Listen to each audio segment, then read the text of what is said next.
ভাইয়া ওঠ, ভাইয়া, এই ভাইয়া। ছোট বলে ডাকে ঘুম ভাঙলো নাহিদের। বিছানার উপর বসে হাই তুলল সে। কিরে, কটা বাজে? চোখ মুছতে মুছতে প্রশ্ন করলো নাহিদ। 9টা বেজে গেছে, 10টায় আমার ক্লাস, তাড়াতাড়ি রেডি হ। একটু আগেই তো ফজরের নামাজ পড়ে ঘুমালাম, এরই মধ্যে 9টা বেজে গেছে। ওঠ এইবার। আচ্ছা, মাকে বল টেবিলে নাস্তা দিতে, আমি ফ্রেশ হয়ে আসছি। তুই তো এখনো ঘুমের ঘরে বসে আছিস। যাচ্ছি রে শয়তান, একটু শান্তি দিবি না? দিব না তো? আমার ভাই হয়েছিস কেন? আমার লক্ষ্মী বোনকে পাহাড় দেওয়ার জন্য। বলেই বোনকে টেনে নিয়ে কপালে চুমু খেলো নাহিদ। আমার লক্ষ্মী ভাইয়া। এই ভাইয়া, তাড়াতাড়ি রেডি হয়ে নে না, আমার দেরি হয়ে যাচ্ছে তো। আচ্ছা বলে নাহিদ বেড থেকে নেমে পড়ল। বোনকে বাইকের পেছনে নিয়ে নাহিদ বাইকে স্টার্ট দিল। তারপর জিজ্ঞেস করলো, প্রীতি, তোর নতুন কলেজটা কেমন লাগে? খুব ভালো লাগে, জানিস আমার অনেক বন্ধু হয়েছে। ছেলে বন্ধু না তো? দুষ্টুমি করলো নাহিদ। না, সব মেয়ে বন্ধু, সব তোর জন্য। আমার জন্য মানে?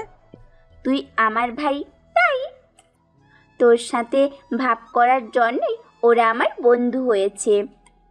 সত্যি নাকি? আমিও বলেছি আমার ভাই এত সস্তা না। তোর ভাই কি তাহলে? One in top, one best man. সেটা তোর কাছে? মুখের ভেতর শব্দ করেই নাহিদের মাথার চুলগুলো এলোমেলো করে দিল প্রীতি। এটা কি গলি? অবাক হয়ে প্রশ্ন করলো নাহিদ। তুই এত সুন্দর আর স্টাইলিশ বলেই তো ওরা আমাকে বিরক্ত করে, বলে তোর ভাই এমন, তোর ভাই অমন, ক্রাশ খাইছি, নাম্বারটা দিবি তোর ভাইয়ের। এই কয়েকদিনে এগুলো শুনতে শুনতে কানটা খারাপ হয়ে গেছে আমার। নির্লজ্জ মেয়েগুলো যেন আমার ভাইটা ছাড়া অন্য কোনো পুরুষ তাদের চোখেই পড়ে না। তাহলে আমার সাথে কলেজে না গেলেই পারিস। ওদের কারণে তুই কেন আসবি না? এই বাইক থামা, বাইক থামা, আমাকে এইখানে নামিয়ে দে। নাহিদ বাইক থামালো। অবাক হয়ে বলল, গেট তোর সামনে, এখানে নামবি কেন?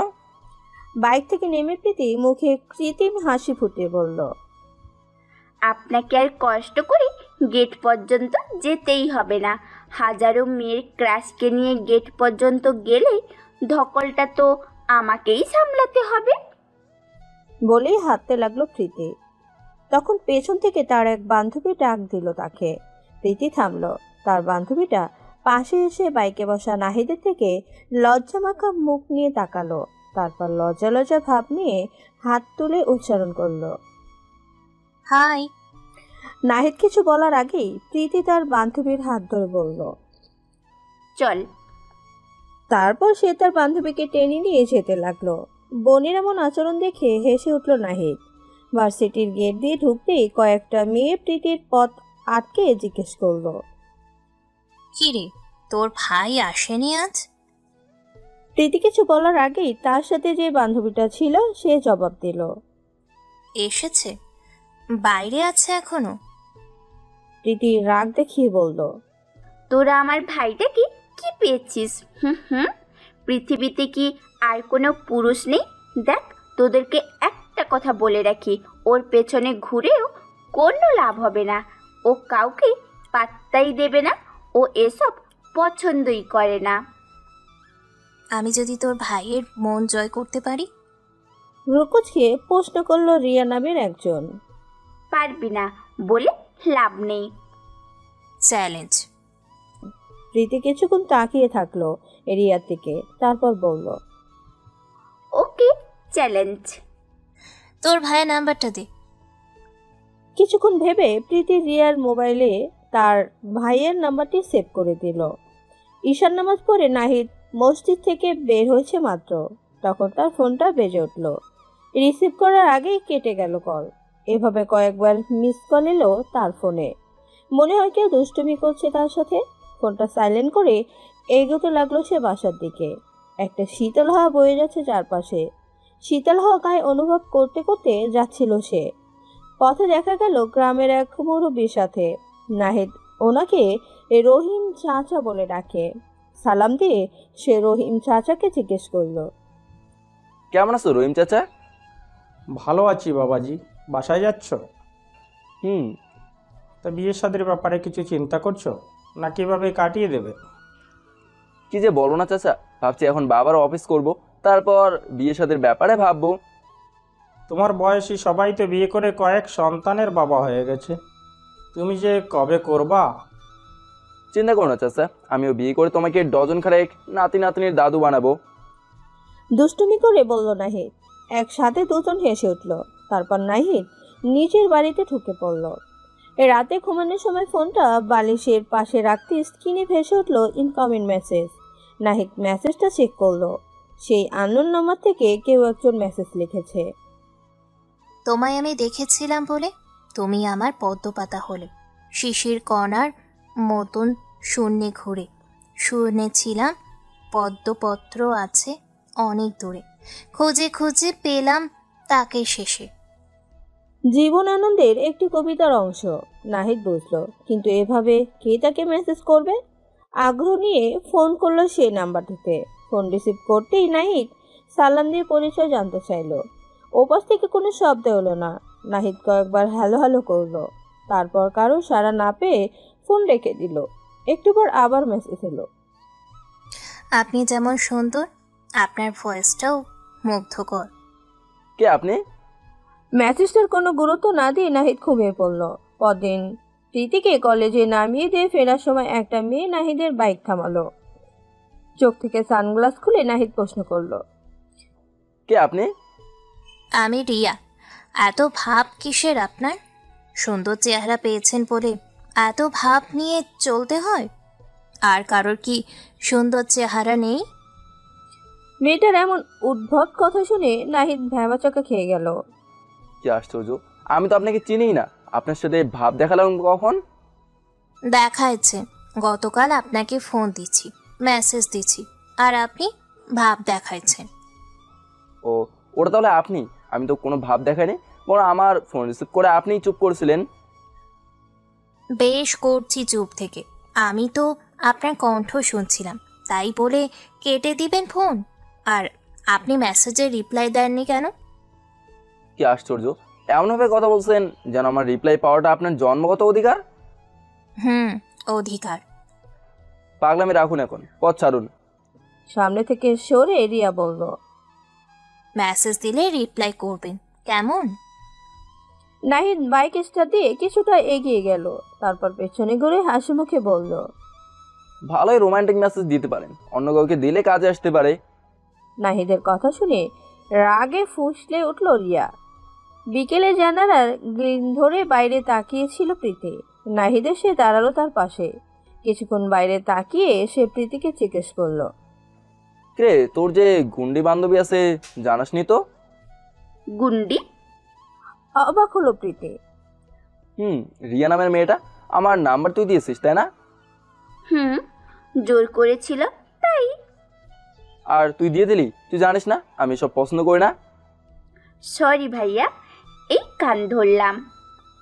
ঠিক আছে, এরকম আর করিস না। আমি সিম চেঞ্জ করে ফেলেছি। আর তোর বান্ধবীকে বলে দিস এসব থেকে বিরত থেকে পড়ায় মন দিতে। হুম। কিছুক্ষণ নীরব কেটে গেল। পাশাপাশি দাঁড়িয়ে দুই ভাই বোন বাইরের আকাশ দেখছিল। তখন মা এসে বলল,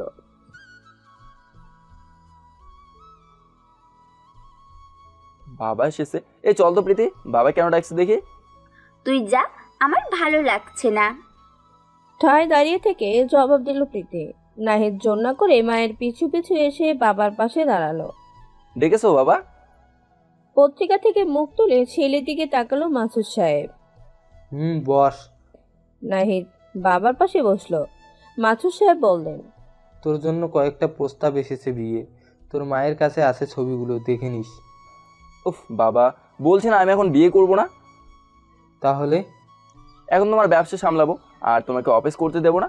তারপর সময় হলে বিয়ের কথা ভাবা যাবে। না, তা হবে না।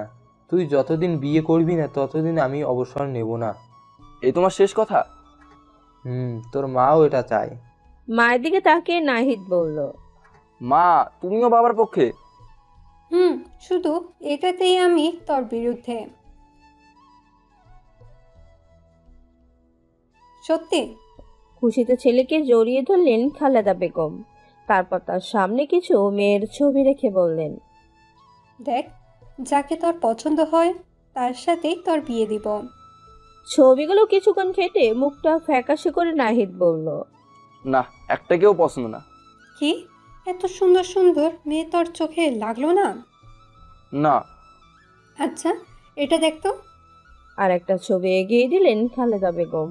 কিছুক্ষণ মনোযোগ দিয়ে ছবিটা দেখে নাহিদ জবাব দিল, মন্দ না, এটা প্রস্তাব অ্যাকসেপ্ট করতে পারো। ছেলের কথা শুনে একসাথে হেসে উঠলেন মাসুদ সাহেব এবং খালেদা বেগম। নাহিদও মুখে হাসি ফুটিয়ে উঠে চলে এলো প্রীতির কাছে। প্রীতি তখনও বাইরের আকাশ দেখছিল। নাহিদকে নিজের কাছে টেনে নিয়ে জিজ্ঞেস করলো, কে, মন খারাপ? কোনো উত্তর দিল না প্রীতি।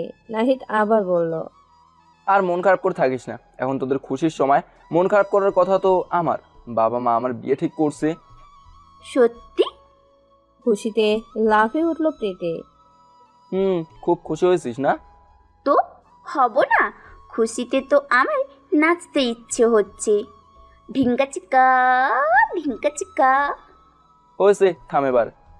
ভাবির ছবি দেখা। এই দেখ। বলি ছবিটা এগিয়ে দিল নাহিদ। প্রীতি দুষ্টুমি করে বলল, বাপ্পা, ছবি দেখে সাথে করে নিয়ে এসেছিস রাতে শুয়ে শুয়ে দেখার জন্য বুঝি? হুম।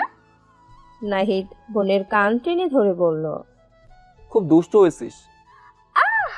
ছাড়, লাগছে। নাহিদ প্রীতির কান ছেড়ে দিল। প্রীতি ছবিটা দেখে নিয়ে বলল, ওয়াও, আমার হবু ভাবিটা খুব সুন্দরী। তাড়াতাড়ি বিয়েটা হয়ে যাক, কলেজে আর কেউ আমাকে তোর জন্য বিরক্তই করবে না। তাই না? আমি সেই অভাগা মেয়েগুলোর কথা ভাবছি যারা তোকে দেখে প্রতিনিয়ত ক্র্যাশ খায়। ইস, কি যে হবে তাদের। বলতে বলতে রুম থেকে বেরিয়ে গেল প্রীতি। কলেজের ক্যাম্পাসে পায়চারি করছিল রিয়া। প্রীতিকে আসতে দেখে ডাক দিল সে।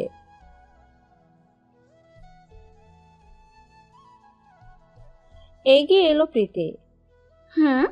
বল। কয়েকদিন কলেজে আসিসনি কেন? বিজি ছিলাম। কি নিয়ে এত বিজি? আর তোর ভাইয়ার ফোন অফ কেন?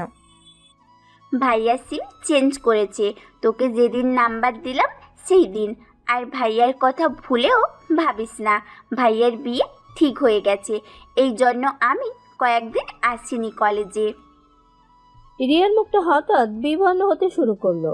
কি বলবে সে বুঝে উঠতে পারল না। আরও কয়েকজন বান্ধবী পাশে এসে দাঁড়ালো। প্রীতি একটা বিয়ের কার্ড রিয়ার হাতে ধরিয়ে দিয়ে বলল, বিয়েতে আসিস কিন্তু সবাই। বলেই প্রীতি আবার চলে যেতে লাগলো। রিয়া ট্যাঁচুর মতো দাঁড়িয়ে রইল। বাকি যারা নাহিদকে পছন্দ করত তাদের মাঝে রিয়ার মতো একটা পরিবর্তন দেখা গেল না। হয়তো তারা আবেগেই প্রেমে পড়েছিল নাহিদের, কিন্তু রিয়া তার এই পরিবর্তন বলে দিচ্ছে নাহিদকে সে মন থেকেই চেয়েছিল, কিন্তু তার হলো না। প্রিয় মানুষের বিয়ের কার্ডের ওজন এত যে ভারী রিয়া সেটা জানা ছিল না। কাউকে কিছু না বলে দু চোখ আড়ালে মুছে রিয়াও বেরিয়ে গেল কলেজ থেকে। এক চায়ের দোকানে বসে সিগারেট টানছিল এক ভদ্রলোক। বয়স্ক পদার্থ হবে, মাথা চুল এখনো পাক ধরেনি। সিগারেটে কয়েক টান দিয়ে শেষ অংশটুকু ফেলে দিলেন। তারপর বেরিয়ে এলেন চায়ের দোকান থেকে। সমবয়সী আর এক লোক তখন ওনার সামনে এসে সালাম দিয়ে বললেন, কি ব্যাপার নজরুল ভাই, শুনলাম মেয়ের বিয়ে দিচ্ছেন? হ্যাঁ, মাসুদ সাহেবের ছেলের সাথে। শুনছি, কিন্তু আপনি কি জানেন ওটা মাসুদ সাহেবের আসল ছেলে না, পালিত ছেলে? সব জানি, পালিত ছেলে হোক তাতে আমার কোনো সমস্যা নেই। ছেলেটা কিন্তু ভালো, সবার সাথে ভালো ব্যবহার করে, নিয়মিত নামাজ পড়ে, দিনদার। আমার ছেলেও তো দেখতে সুন্দর, আচরণও ভালো। আমার ছেলের সাথে বিয়েটা দিলে কি হতো? একটা পালিত ছেলের সাথে বিয়ে দিচ্ছেন, এটা কি ঠিক করছেন? দেখুন রহমত সাহেব, কোনটা ঠিক কোনটা ভুল আমি খুব ভালো করেই জানি। আর আপনার ছেলের চেয়ে মাসুদ সাহেবের পালিত ছেলেটাকেই আমার ভালো মনে হয়েছে। আমার মেয়ের জন্য একটা ভালো মুসলিম পরিবারের ছেলে খুঁজছিলাম, আল্লাহর রহমতে সেটা পেয়েছি। কথাগুলো বলেই নজরুল সাহেব নিজ পথে হাঁটা শুরু করলেন, আর রহমত সাহেব রাগে ফুঁসতে লাগলেন। তিনি চেয়েছিলেন নজরুল সাহেবের মেয়ের সাথেই নিজের ছেলের বিয়ে দিতে, তার হলো না। এখন সব রাগ গিয়ে পড়ছে মাসুদ সাহেবের ছেলের উপর। নিজের দোষেই আজ তাকে এই পরিস্থিতির মুখোমুখি হতে হয়েছে। একদিন নাহিদকে নদীতে ভেসে যেতে দেখে তিনিই নিয়ে এসে মাসুদ সাহেবকে দিয়েছিলেন। তখন নাহিদের বয়স 3 বা 4 এরকম হবে। সেদিন যদি নাহিদকে নদীতেই ভেসে যেতে দিত তাহলে আজ এই পরিস্থিতির সৃষ্টি হতো না। কে জানতো ওই শিশুটা বড় হয়ে তার নিজের ছেলের প্রতিদ্বন্দ্বী হবে। নিজের ভুলের জন্য কপাল চাপড়াতে লাগলেন তিনি। কিছুক্ষণ নজরুল সাহেবের গন্তব্যের দিকে চেয়ে থেকে তিনি চায়ের দোকানে ঢুকে হাঁক ছাড়লেন। এই কে আছিস, এক কাপ চা দিয়ে যাও। একটু পর একটা 13 বছরের শিশু রহমত সাহেবের সামনে চা এনে রাখলেন। চায়ের কাপে চুমুক দিতেই রহমত সাহেবের চোখ আটকে গেল পত্রিকার এক পৃষ্ঠার উপর। সামনে বসে একজন পত্রিকা পড়েছিল। তার কাছ থেকে পত্রিকার পৃষ্ঠাটা নিয়ে রহমত সাহেব চোখ দিলেন নিউজটাতে। শিরোনামে লেখা ছিল,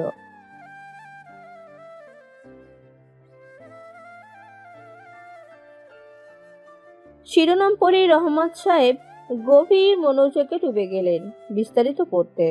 যত পড়ছেন তিনি ততই খুশি হচ্ছেন।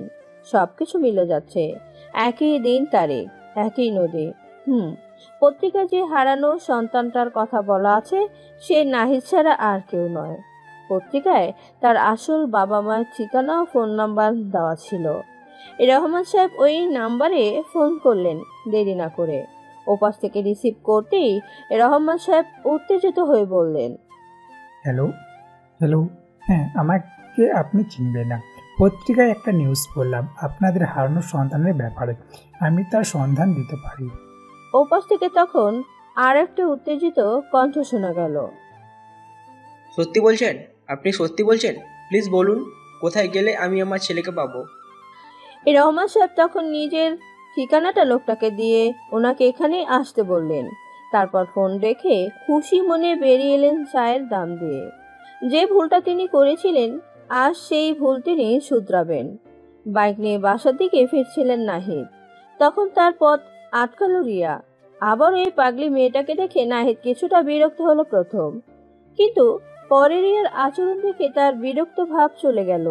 রিয়া ওই দিনের মতো আজ কোনো পাগলামি করছে না, একদম শান্ত নিরীহ মেয়ের মতো নিচের দিকে তাকিয়ে সে বলল, সরি, আমি ওই দিনের মতো আচরণ করতে আসিনি।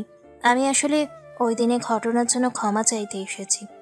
ওই দিন ওভাবে আচরণ করা আমার উচিত হয়নি। কি করব বলুন?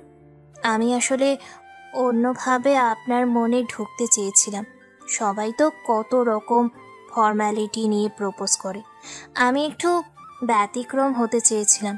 ভেবেছিলাম সবার প্রপোজ যখন আপনি রিফিউজ করেন তখন আমার উচিত এমনভাবে প্রপোজ করা যাতে সারাক্ষণ আমার কথা মনে পড়ে আপনার। কিন্তু ব্যাপারটা হিতে বিপরীত হয়ে গেল। আমি আসলে দুঃখিত, প্লিজ মাফ করবেন। ইটস ওকে, ওভাবে ক্ষমা চাইতে হবে না, আমি কিছু মনে করিনি।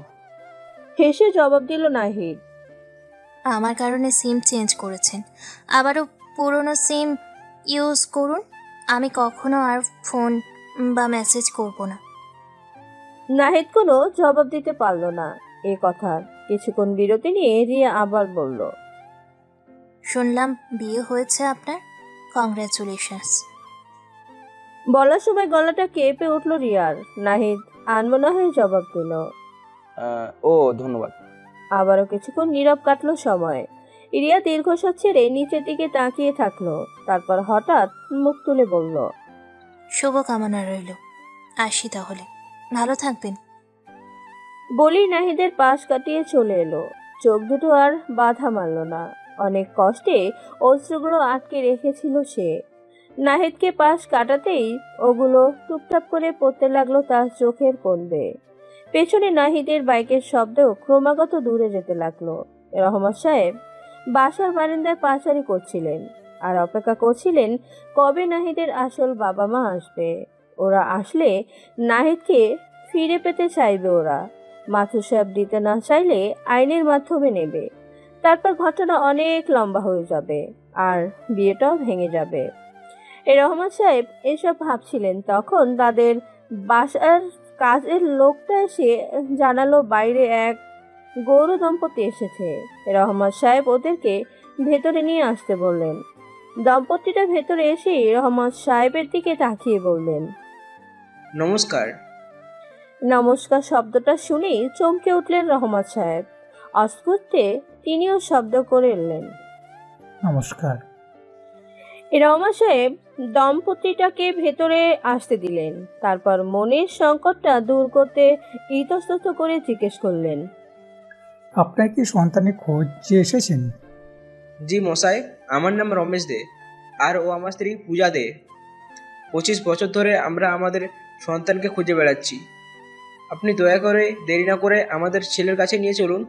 নিয়ে যেতে পারি, কিন্তু এতে আমার একটু লাভ হতে হবে তো। ঠিক আছে, আমরা আপনাকে সাধ্যমতো খুশি করার চেষ্টা করব।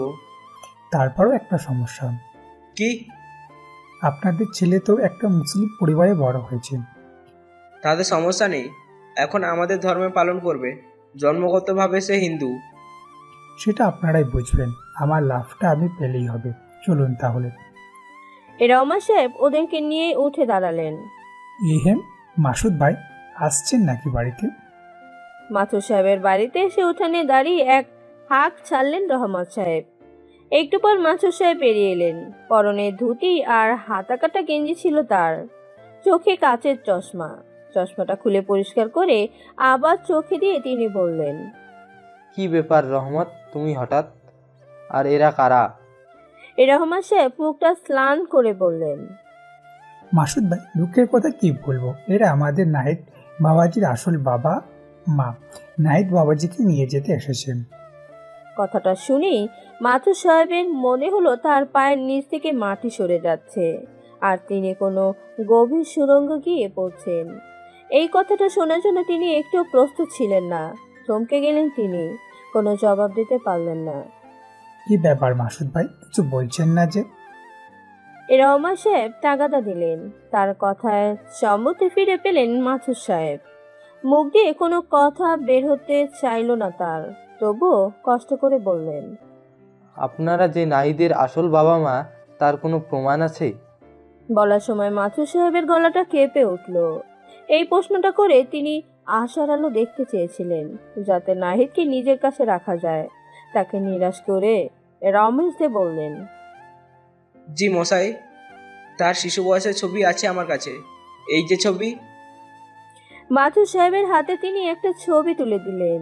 ছবিটাতে তিনি দেখলেন নাহিদ তার বাবা মায়ের কোলে মুখে বৃদ্ধা আঙ্গুল ঝুঁকিয়ে বসে আছে।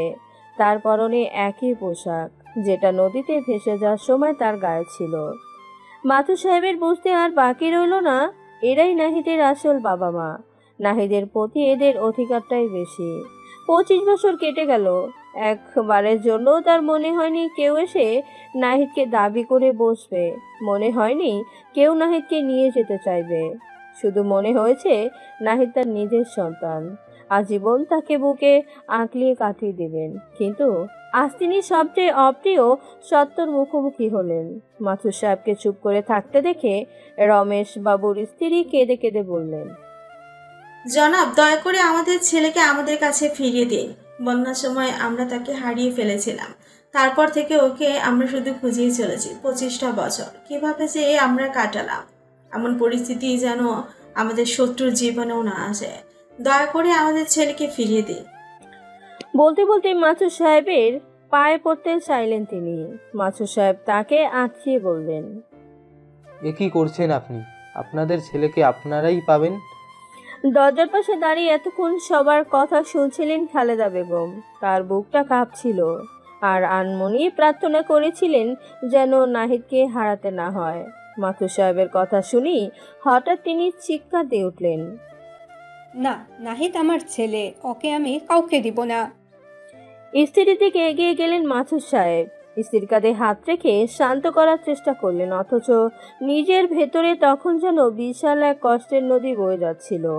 তবু স্ত্রীকে শান্ত করলে বললেন, শান্ত হও নাহিদের মা, আমরা আজ চরম সত্যের মুখোমুখি।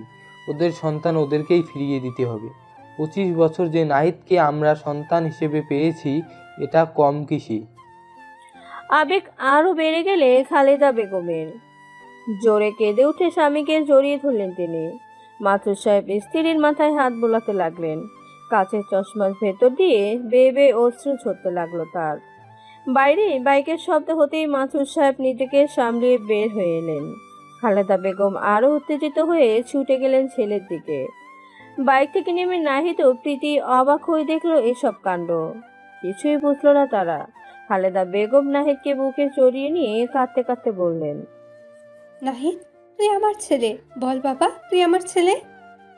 নাহিদ অবাক হয়ে প্রশ্ন করলো, এসব কি হচ্ছে? তার কথা শেষ হতেই পাশে এসে দাঁড়ালো রমেশ বাবু এবং তার স্ত্রী। কিছুক্ষণ খুঁটিয়ে খুঁটিয়ে দেখলেন ছেলেকে। খালেদা বেগম কান্না থামিয়ে সরে গেলেন একটু। তারপর নাহিদকে হঠাৎ জড়িয়ে ধরে বিলাপ করতে কাঁদতে কাঁদতে লাগলেন তার আসল বাবা মা। নাহিদ এবার সবে বুঝলো। 13 বছর বয়সে সে প্রথম রহমত চাচার কাছে জানতে পারে যাদেরকে সে বাবা মা মনে করে এসেছে তারা আসলে তার বাবা মা না। সেদিন সে খুব কষ্ট পেয়েছিল, কিন্তু তবু এটা ভেবে নিজেকে সান্ত্বনা দিয়েছিল, এরা তো কোনোদিন তার বাবা মার অভাব বুঝতে দেয়নি। সবকিছু ভুলে তখন নাহিদ আগের মতো তাদেরকে নিজের বাবা মা মনে করতে শুরু করলো। আজ আবার কষ্টটা দ্বিগুণ হয়ে গেল। যে বাবা মা হারিয়ে গিয়েছিল তারা আর না এলেই ভালো হতো। ভালোই তো ছিল সে। এখন সে কাদের খুশি করবে? তার আসল বাবা মাও তো কম কষ্ট পায়নি। 25টা বছর কষ্ট পেয়েছে, তাদেরকে আরো কষ্ট দেওয়া কি উচিত হবে তার? নাহিদ তার আসল বাবা মাকে জড়িয়ে ধরলো আনমনে। দু চোখ বেয়ে তার অশ্রু ঝরতে লাগলো। হঠাৎ প্রীতির চিৎকার শোনা গেল। কাঁদতে কাঁদতে সে বলল, আমার ভাইয়াকে আমি কাউকে নিয়ে যেতে দেব না। তারপর প্রীতি নাহিদের বাহু ধরে ভাইয়া বলে ডাক দিল। মাথা তুলে তাকালো নাহিদ বোনের দিকে। মুখ দিয়ে কোনো কথা বের হলো না তার। মুখের কথা যখন স্তব্ধ হয়ে যায়, চোখের জল তখন কথা বলে নাহিদের। প্রীতির মাথায় হাত বুলাতে শুরু করলো সে। এতক্ষণে ওখানে অনেক লোক জড়ো হয়ে গেল। কেউ কেউ সমবেদনা জানাতে লাগলো, কিন্তু বেশিরভাগ লোক কানাঘুষা শুরু করে দিল। ছি ছি, একটা হিন্দু ছেলের সাথে এতদিন থেকেছে, এরা একসাথে খেয়েছে, একসাথে চলাফেরা করেছে। সবচেয়ে বড় কথা, হিন্দু ছেলে হয়ে এতদিন মসজিদে নামাজ পড়েছে। ছি ছি, এটা ধর্মে সইবে না। যারা এমন মন্তব্য করেছিল রহমত সাহেব আড়ালে তাদেরকে আরো উস্কায় দিচ্ছিল, যাতে পরিস্থিতির এই দিকটা সবার আলোচনায় আসে। কয়েকজন এবার বলতে শুরু করলো, মাসুদ সাহেব, এটা আমাদের মুসলিম এলাকা, এখানে হিন্দুদের থাকতে দেওয়া যাবে না। এখন আমাদের ইমান নিয়ে সন্দেহ হচ্ছে, কি করে এতদিন একটা হিন্দু ছেলেকে এলাকায় রেখেছি, তার সাথে চলাফেরা করেছি, আদর করেছি। লোকজনের এমন মন্তব্য শুনে নাহিদ খুব কষ্ট পেল। এরা নিজেদের প্রকৃত ইমানদার মনে করে, অথচ কোনোদিন সে তাদের মসজিদে নামাজ পড়তে দেখেনি।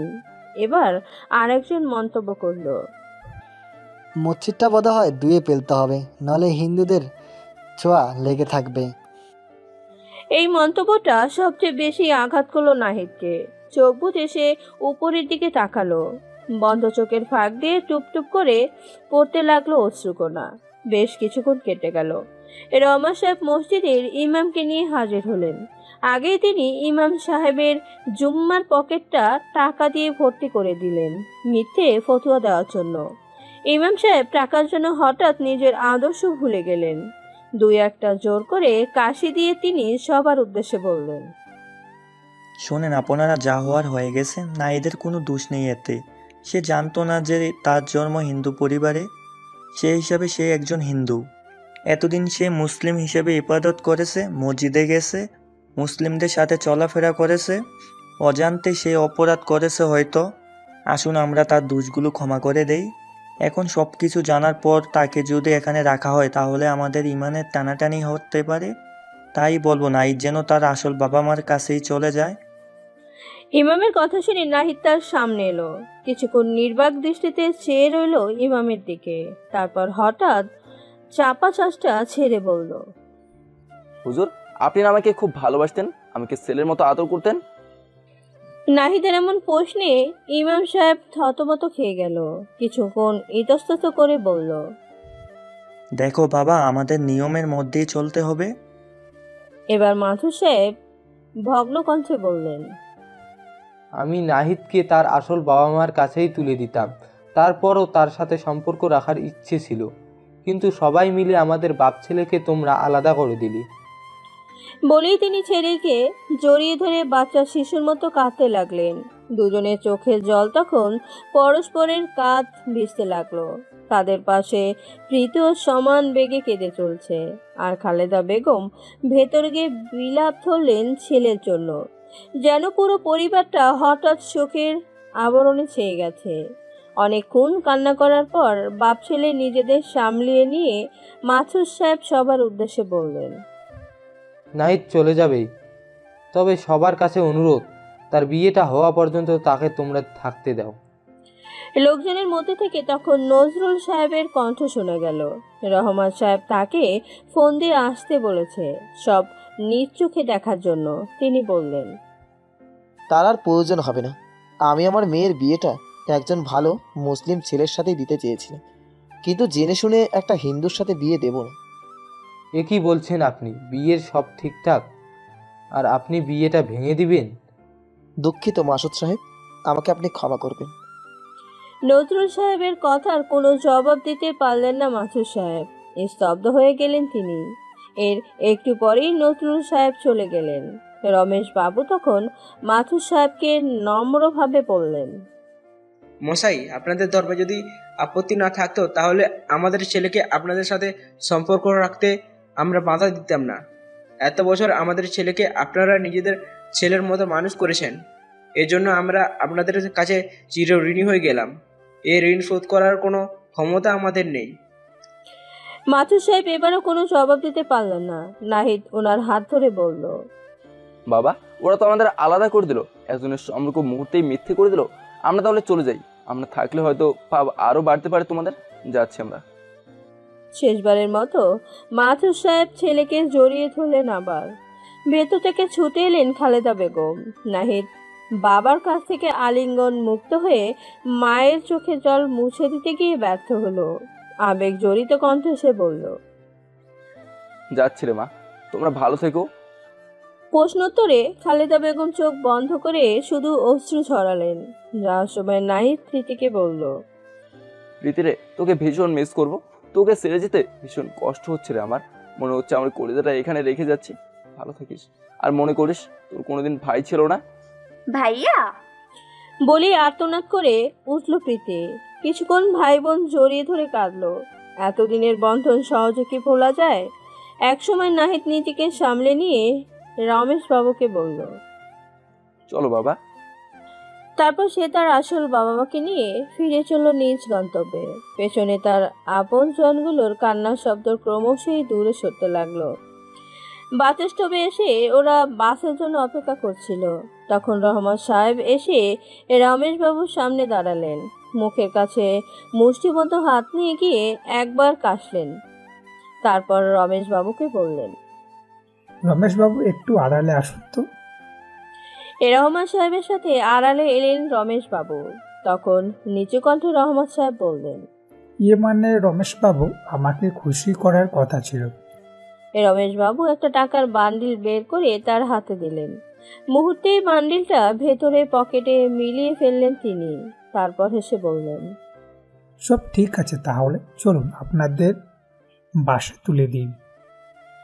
রমেশ বাবুকে নিয়ে আড়াল থেকে চলে এলেন রহমত সাহেব। তারপর নাহিদের কাঁধে হাত রেখে বললেন, বাবাজি, খুব কষ্ট হচ্ছে তোমাকে হারিয়ে। কি করব, ধর্মের কাছে আমরা বন্দী। নাহিদ কোনো জবাব দিল না, চুপচাপ চেয়ে থাকলো সে দূরের দিকে। তারপর যখন বাস স্টার্ট দিল, তখন বাবা মার সাথে সে উঠে পড়ল বাসে। হাত নেড়ে তাদের বিদায় জানালেন রহমান সাহেব। বাসটা চলে যেতেই তিনি ভেতরের পকেট থেকে টাকার বান্ডেলটা বের করে জিভে আঙ্গুল ভিজিয়ে গুনতে শুরু করলেন। তারপর খুশি মনে ফিরতে রওনা হলেন বাসার দিকে। রাত গভীর হয়েছে। মাথুর সাহেব একটা চেয়ারে বসে আছেন অন্ধকার রুমে। নাহিদ চলে যাওয়ার পর থেকে এভাবে বসে আছেন তিনি। অন্ধকারে বসে চোখে জল ঝরাচ্ছেন তিনি নীরবে। পাশের রুমে স্ত্রী আর মেয়ে প্রীতি মাঝে মাঝে কেঁদে উঠছে। এই শোকটা তারা সহজে কাটিয়ে উঠতে পারবেন না। খুব মনে পড়ছে নাহিদকে, সেও হয়তো চোখে জলে ভাসছে এখন। চেয়ার থেকে উঠে নাহিদের রুমের দিকে পা বাড়ালেন মাথুর সাহেব। পুরো ঘরে অন্ধকার ছিল। নাহিদের রুমে এসে তিনি লাইট অন করলেন। শূন্য রুমটা তার মনের জ্বালাটা আরো বাড়িয়ে দিল। প্রতি রাতে নাহিদ যে বেডটায় আরাম করে শুতো, বেডটাও যেন কাছে তার শূন্যতায়। এই সময়টাতে নাহিদ শুয়ে পড়লে মাথুর সাহেব এসে প্রতি রাতেই তার কপালে চুমু খেয়ে বলতেন শুভরাত্রি। প্রতি রাতেই অভ্যাসটা কি আর সহজেই যায়? বেডের উপরে কোল বালিশ দুটাকে তিনি লম্বা করে বেডে শুয়ে দিলেন। এক পাশ রাখলেন নাহিদের বালিশের উপর। তারপর ওইখানে চুমু খেয়ে তিনি ধীরে ধীরে উচ্চারণ করলেন শুভরাত্রি। বলেই তিনি কান্নায় ভেঙে পড়লেন। কিছুক্ষণ এভাবে কেঁদে চোখ মুছে উঠে দাঁড়ালেন। তারপর প্রতি রাতের মতো লাইট অফ করে দরজা টেনে দিলেন। কয়েকদিন কেটে গেল। হারানো সন্তানকে ফিরে পেয়ে রমেশবাবুর বাড়িতে এই কয়েকদিন টানা উৎসব চলছে। লোকজনকে খাওয়ানো হয়েছে, অনেক অতিথি এসেছিল, এখনো কিছু অতিথি থেকে গেছে। কিন্তু এসব কিছুতেই নাহিদের মনটা ভালো হলো না। তার মনটা পড়ে আছে পেছনের স্মৃতিগুলোতে। কিছুতেই ভুলতে পারছে না সে। আজ খুব করে মনে পড়ছে সবাইকে। বাবা কেমন আছে? মা কি এখনো তার জন্য কেঁদে চলেছে? আর প্রীতি ভালোবাসা এখনো ঝগড়াগুলো এখন সে কার সাথে করছে? ভাইয়া বলে মিষ্টি ডাকে কার বাঙায় সে এখন? কার বাইকের পেছনে বসে কলেজে যায় সে? কয়েকদিনের অযত্নে হয়তো বাইকটাতে এখন ধুলো জমেছে। প্রীতিকেও হয়তো এখন বান্ধবীদের বিরক্ত সহ্য করতে হয় না। কেউ তার ভাইয়ের ভালোবাসা পাওয়ার জন্য তার কান ভারী করতে আসে না। হয়তো হিন্দু ছেলে জেনে তারাও নিজেদের ভালোবাসাটুকু মনের মধ্যে কবর দিয়ে ফেলেছে ইতিমধ্যেই। হাই, কি ভাবছেন? একটা মেয়েলি কণ্ঠে সমিত ফিরে পেল নাহিদ। মেয়েটা নাহিদের পাশে বসতে চাইলে নাহিদ একটু সরে বসলো। তারপর ইতস্তত করে বলল, কিছু করছি না, আপনাকে ঠিক চিনতে পারলাম না। চিনবেন কি করে?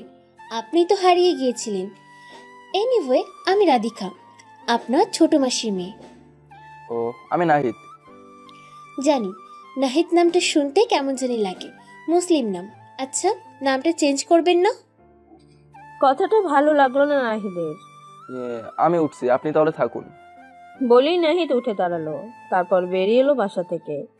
আনমনে হাঁটতে লাগলো রাস্তায়। জায়গাটা অপরিচিত হলেও এই কয়দিনই কিছুটা হলেও চিনে নিয়েছে। হাঁটতে হাঁটতে সামনে একটা মসজিদ দেখতে পেল সে। মুসলিমরা মাথায় টুপি দিয়ে আসরের নামাজ পড়তে ঢুকছে মসজিদে। এই কয়দিন এক ওয়াক্ত নামাজও পড়েনি সে, অথচ জ্ঞান হওয়ার পর থেকে সে কোনো ওয়াক্ত নামাজ বাদ দিত না। সবসময় মসজিদে গিয়ে নামাজ আদায় করত। এখন নামাজ না পড়তে পেরে মনের অশান্তিটা আরও বেড়তে শুরু করেছে তার।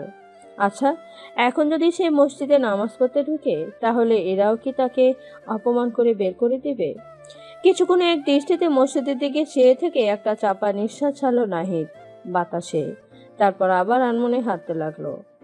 আসরের নামাজ পড়ে এসে জানালার পাশে বসে আছেন মাসুদ সাহেব। এক মনে জ্বালানা দিয়ে বাইরের দিকে তাকিয়ে কি যেন ভাবছেন তিনি। কিছুক্ষণ পর তিনি স্ত্রীর উদ্দেশ্যে বললেন, এক কাপ চা নিয়ে এসো তো। খালেদা বেগম চা আনতে গেলেন। মাসুদ সাহেব আবারও বাইরে চেয়ে থাকলেন। যখন স্ত্রী এসে চায়ের কাপটা ওনার হাতে দিলেন, উনি চায়ে এক চুমুক দিয়ে বললেন, নাহিদের মা, একটা কথা বলার ছিল। ও সরি, তোমাকে আবারও নাহিদের মা বলে ফেললাম। প্রীতির মা। কি কথা? শরীরটা ভালো যাচ্ছে না আমার, কখন উপর থেকে ডাক আসে। খালেদা বেগম স্বামীকে বাধা দিয়ে বললেন, এসব কি কথা? এসব আমি শুনতে চাই না।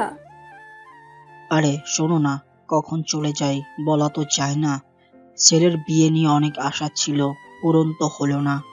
মরার আগে মেয়ের বিয়েটা দেখে যেতে চাই। ভাবছি প্রীতির বিয়ে দেব। তোমার যা খুশি তাই করো, কিন্তু খবরদার মরার কথা বলবা না, আমার কষ্ট হয়, তুমি জানো না? শেষের কথাটা বলার সময় খালেদা বেগমের আবেগ বেড়ে গেল। তারপর তিনি চোখটা মুছে চলে গেলেন। মাছুর সাহেব বাইরের দিকে তাকিয়ে আনমনে সাহেব চুমুক দিতে লাগলেন। তখন বাইরে রহমত সাহেবের কণ্ঠ শোনা গেল। মাসুদ ভাই বাড়িতে আছেন নাকি? খালি চায়ের কাপটা রেখে মাছুর সাহেব বাইরে বের হলেন। দেখলেন রহমত সাহেব হাসি মুখে দাঁড়িয়ে আছেন, হাতে কিছু বিয়ের কাঠ। একটা বিয়ের কাঠ মাছুর সাহেবের দিকে এগিয়ে দিয়ে বললেন, আমার ছেলের বিয়ে, আসবেন কিন্তু অবশ্যই। কাঠটা মাছুর সাহেবের হাতে ধরিয়ে দিতেই রহমত সাহেব চলে গেলেন। মাছুর সাহেব কাঠটা খুলে দেখলেন পাত্রীর জায়গায় ওই নজরুল সাহেবের মেয়ের নাম। এটা দেখে তিনি একটু অবাক হলেন না। এটাই স্বাভাবিক, কারণ ইদানিং রহমত আর তার ছেলে নিয়মিত নামাজ পড়ে, কোরআন হাদিস পড়ে, নজরুল সাহেবের মনে জায়গা করে নিয়েছে। এটা যে কেবল নজরুল লোক দেখানো ইবাদত তা নজরুল সাহেব বুঝতে না পারলেও মাসুদ সাহেব ঠিকই বুঝতে পেরেছেন। হয়তো দেখা যাবে বিয়েটা হয়ে গেলে এরা বাপ ছেলে আবার আগের মতো হয়ে গেল। কিন্তু এইটা যার যার ব্যক্তিগত ব্যাপার, কার মেয়েকে কার সাথে বিয়ে দেবেন এসব ব্যাপারে মাসুদ সাহেবের অনধিকার চর্চা করা করলেও চলবে না। কিন্তু আফসোস হয়, মানুষ আর অমানুষের মধ্যে গঠনগত দিক দিয়ে একটা মিল রেখে বিধাতা কেন অমানুষগুলোকে আলাদা শারীরিক গঠন দিলেন না? কলেজে যাওয়ার জন্য বাসের জন্য দাঁড়িয়েছে প্রীতি। এখন সে লোকাল বাসে করেই কলেজে যায়, তবে বাসে চড়ার সময় সে খুব মিস করে তার নাহিদ ভাইয়াকে। প্রতিদিন নাহিদ ভাইয়া তাকে কলেজে নিয়ে যেত, নিয়ে আসতো। হঠাৎ এই নিয়মে ব্যাঘাত ঘটায় প্রীতির মনেও বড় একটা আঘাত সৃষ্টি হয়েছে।